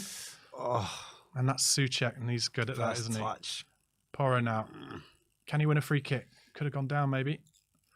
Skip, good turn. At least he went forward. Good. Now Decky. He's cut it back. It's Hill. He's going to get knocked off the ball. Chance. Boom! Sarr again. Blocked. Looked like by a hand, maybe, but not given. First control. Well done, Skip. Skip's done well there, and that's a foul. Well done. Hill's there, but it's on his wrong side, so he turns away, does the full pivot. I think we'll have the free kick, won't we, ref? Oh, no. Played on too long. And Romero has got cramp. Oh, jeez. Just get in the box if you've got cramp, Romero, then be ahead in the box. Hill, man. Oh. And it's gone all the way back to our halfway line. I don't know if we should put him back on that left-hand side just for that. And we're taking it wide again. At least we've got men in the box, so can they get a good cross in? Go on, hit it towards the fast. Oh, dear, too much power on it. oh, dear, oh, dear. Yep. Kulusevski trying to cross it into the back stick. Kind of does neither a shot nor a cross. And Ange shows the first bit of frustration I've seen from him, to be honest, in quite a long time. Covers his face with his hands. Some fans are leaving. Seen enough. It's terrible. We're just so wasteful. Anytime we get the ball, it's like in a decent opportunity or a position, we're just not picking the right pass, overhitting it, bad decision making. You name it, we're doing a lot of it. Commentators saying like, "Oh, will Spurs fans stick with Ange and stuff like that?" And it's like the narrative's out now. Yeah. Go on, Decky. Oh, well done. Got to make ourselves a chance. Romero's trying to get the ball. That's good. Well done, Romero. His cramp seems to have gone away. Find an option. Well done, Brian. At least he's making runs for him. And then it's going back all the time, though. And across. And it's going to go across again. And the ref nearly gets in the way. Now it's at Sarr. He tries to cross it. Okay, don't shoot. I tell you what, that looked like a handball. It did. Okay, we've won a free kick on the right edge of the box. It'd be interesting to see if Kulusevski tries to score here, because it's on the right edge of the box. It's definitely for a left footer. That's mad. Kulusevski was actually fouled way worse. Yeah, you're right. I'm not going to look at the comments because I know they're a bit ahead of us. So let's try and stay in the moment. Stay away. So Kulusevski is lining up. Porro as well. Obviously, Porro's taken a few free kicks for Spurs down the years. Yeah. Porro could take the first couple of years of his Spurs career. We could do with a bit of luck here and a bit of genius, frankly, to try and just nick something. Just hit the target, please. Have we made a chance second half? I don't think we have. We've had. Oh, the Richarlison. The Richarlison header. Yeah. So Porro may be lining this up. It's a big wall, so I'm not sure they should go over the wall because it'll probably hit the wall if he tries. And it does. And it does. You can't make this up. Porro wonders if it's a handball, but it'll be biasing. Could do with a bit of luck here. If he has lifted his hand, that would be nice. Just to check this to his team. No, it's his shoulder. No, it's shoulder. It's his shoulder. Yeah, his arms are by his side anyway. Yeah. I just think you've got to look at the wall and say, okay, they're like 6'4". Are you going to get that up and down? There's only 1 minute left. We've got a corner. All this is wasting time. That's what all this is doing. Do you know what I saw in the Arsenal-Luton game the other day? When Luton were 3-3, they the ref, when they had Luton had a throw in and the Arsenal player was holding the ball, stopped his watch and went, "It's all right, I've stopped it." It's like, since when do you stop the watch for a throw in? Like, it was completely bizarre, and obviously Declan Rice then scored the winner. So weird. The Arsenal player was holding the ball. That's crazy. I didn't see that. Last 30 seconds of this game. It's a decent cross. No one's on the end. It's coming out to Hill, who's only going to want it on 1 foot. He gets it back to Sarr, and now we're going backwards again. Sarr might try and get it across. Kulusevski, he needed to win something there. It's got in the box. It's in the box. And again, still... Do you see what I mean? There's just no space for us in the box whatsoever. That might be it, but we've won it back. Decky, got to win something here. Oh, he's gone the wrong... I'm giving away the free kick, and West Ham has dived on the floor, and they're celebrating on the floor with him. Yep.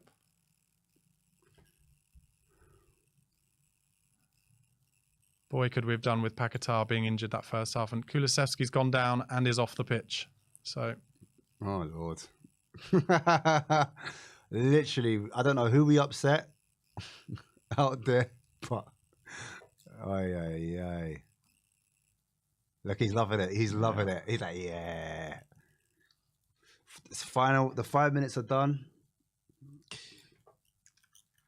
Kulusevski's down. Shearer's saying they've deserved the win. I don't agree with that. I think we did enough in the first half to put it past them, but it's a plan. Recency I think what it is a plan. No, it's Moyes. It's Moyes' ball. They executed it. That's it. What it is. It's game done. Yep. And that's it, man. 2-1 to West Ham. Guys, thank you so much for watching that watch along. I'm sorry it was so depressing in the end. It's a classic West Ham, David Moyes result, 2-1. We were 1-0 up at half-time. We let it go in the second half, let them get the momentum. We will be doing a 10-minute live reaction show in a few minutes' time. And then after that, our fan show where you guys will get the chance to call us and have your say. I mean, do we have to? Or? We do have to, yeah. Unfortunately, maybe we are the bad omens. But guys, thank you so much for watching We Are Tottenham TV. Drop a like and a subscribe. Watch us again. Come and find me at @BarnabySlater_ for the Spurred On podcast and at Southview COYS for Ash's show. We'll be back for the live reaction show in a few minutes' time. Thanks a lot. Thank you.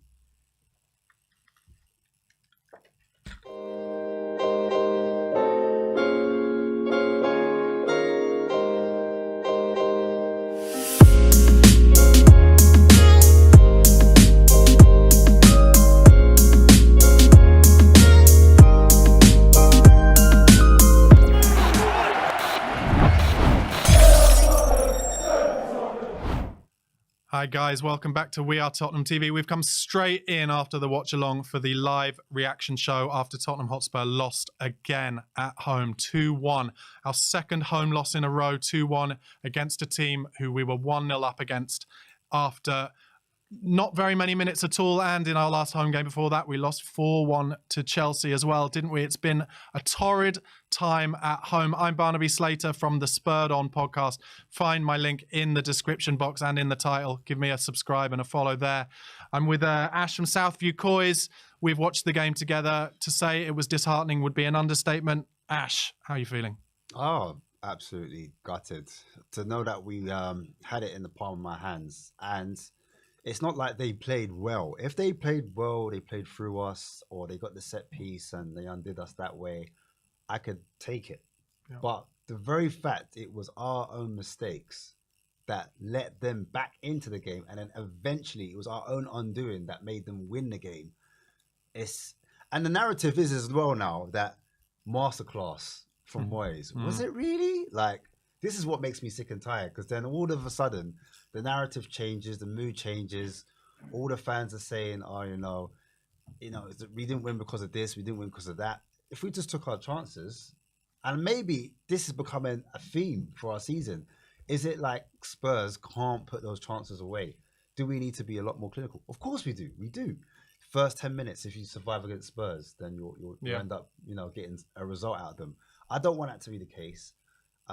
We clearly are lacking in certain departments. We're still not 100%, but there are no excuses in terms of squad, because we've got Romero back, Basuma's back, both fullbacks are there.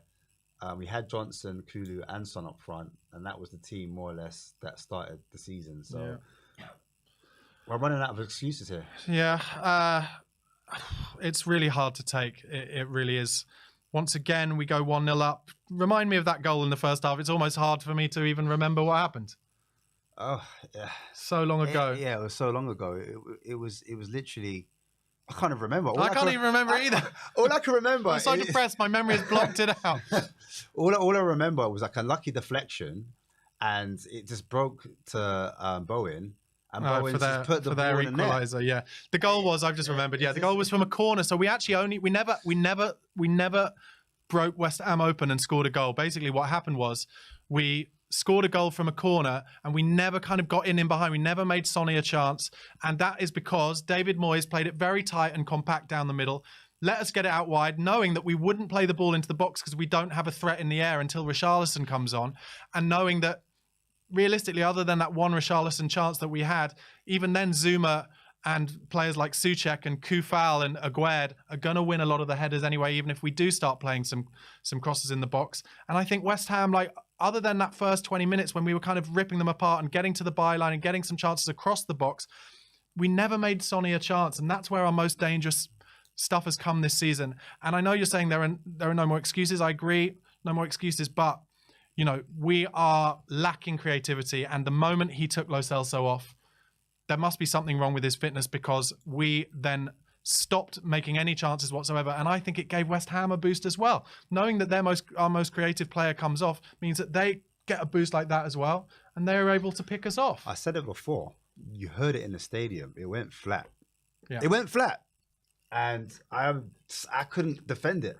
I literally couldn't. I said, listen, like, the gloves are going to be off now. If we don't win this game and we end up losing because of this, I know how a fan base works. Do you know what I mean? It's almost like one decision after another. I mean, I talk about that Richarlison chance. That was a massive chance. I looked at you. I was like, I don't know. Should he be scoring that, or am I being too harsh there? Or well, Harry Kane scores it. Yeah, I mean, like if he scores that goal, this is at 1-1. Then I think win the game. I think we win the game. I agree. So what more can I say? The second goal. Can we go into that? I mean, that was just take us through the second goal. A detonation, like a bomb, like when you just press the red button.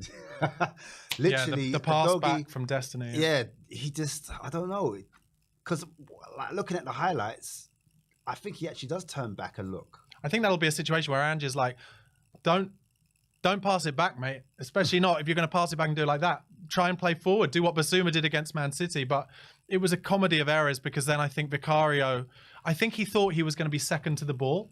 But actually, he got there before Bowen, and Bowen, you can see, was pulling out of the challenge. Yeah. And if he'd gone with his feet, I don't think it would happen. I think that has to go down as Vicario's first mistake of the season. Yeah, and it's not like a clanger. And then in classic, like, do you know what? I'm not going to just say in classic West Ham fashion. In classic fashion of one of those kind of smash and grab games, the luck falls your way, doesn't it? Yeah. It's not like fortune favours the brave. It's like the luck falls your way. And actually, when we had Conte, and let's not forget when Conte, I'm not saying I want Conte back, but when Conte left, he left after that Southampton game where if we'd held on, we would have been third in the league. Yeah. But a lot of the games we were winning were exactly like that. Sit on your 18-yard line, find it very difficult for other teams to break you down, smash and grab, and get a bit of luck. But we didn't get any luck. Do you want to know what's funny? I think by this time last season, I think we're like 4 points better off. Yeah. I'm not surprised. Well, and that's what I mean. Well, we've lost 4 and drawn 1 of our last 5, haven't we? Perception is everything because the fan base was so like uplifted. Yeah. And we were just, even before we even started this game, look how we were talking. We were full of energy. Like by the end of the stream, like I was hardly saying anything. I know. Do you know what I mean? Yeah, I was out of words to say. I didn't know what to, I couldn't really hide it, like my disappointment. I know you couldn't. Is there something to be said for that kind of, the pattern of our first 20 minutes being incredibly kind of gung-ho, high energy, high press. When it gets to 60 minutes, we look leggy. Yeah, but again, I just think clinicalness. Yeah. Like you score a goal in those first 20 minutes, then it's like a case of how many can we score? Do you know what I mean? I agree.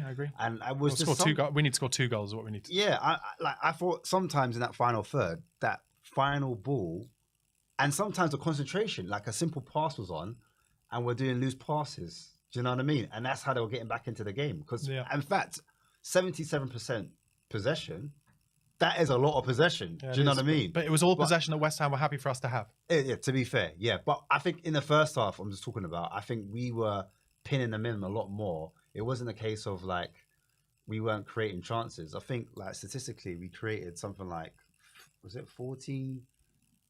10 shots in the second half. In the first half, 13. So we had a total of 23 shots. But to be realistic, we never made Fabianski make difficult saves. No. We never got in behind them at all, like centrally. Yeah. Like, we did a few times to the byline. And I think a lot of it feels like we were playing into Moyes' hands. It really does. And I'm not suggesting, in case I'm angering a lot of Spurs fans, which I'm probably not because I feel like they're probably feeling the same way, but I'm not suggesting that he had a lot more options to do anything different, but maybe maybe Richarlison wasn't able to come on any earlier, but when we made chances when we got some crosses in actually towards the end. But look, it's very difficult. It's really difficult to know what we could have done any differently. We didn't have any luck and they had all the luck. It's like what I said. They're going to want to keep a narrow, low block because they know we like to play through the middle. Yeah. They know that. Yeah.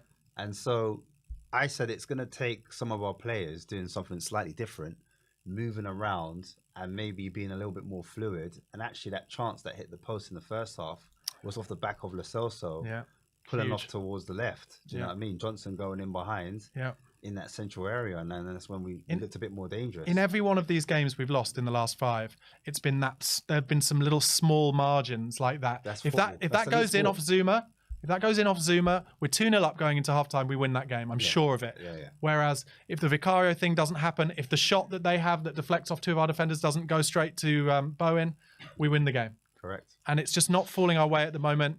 And I think we've got to be realistic. we're going to have to just try and stick in there, and we're not doing very well at it at the moment, while the rest of this year happens. I'm worried now about the Newcastle game. Obviously, they're low in confidence as well, having not done that well away from home recently, and they've got Nick Pope out. But I'm worried about that because Newcastle will set up exactly the same, I think, in a way, and they've got more dangerous players on the attack in terms of the transition than West Ham did.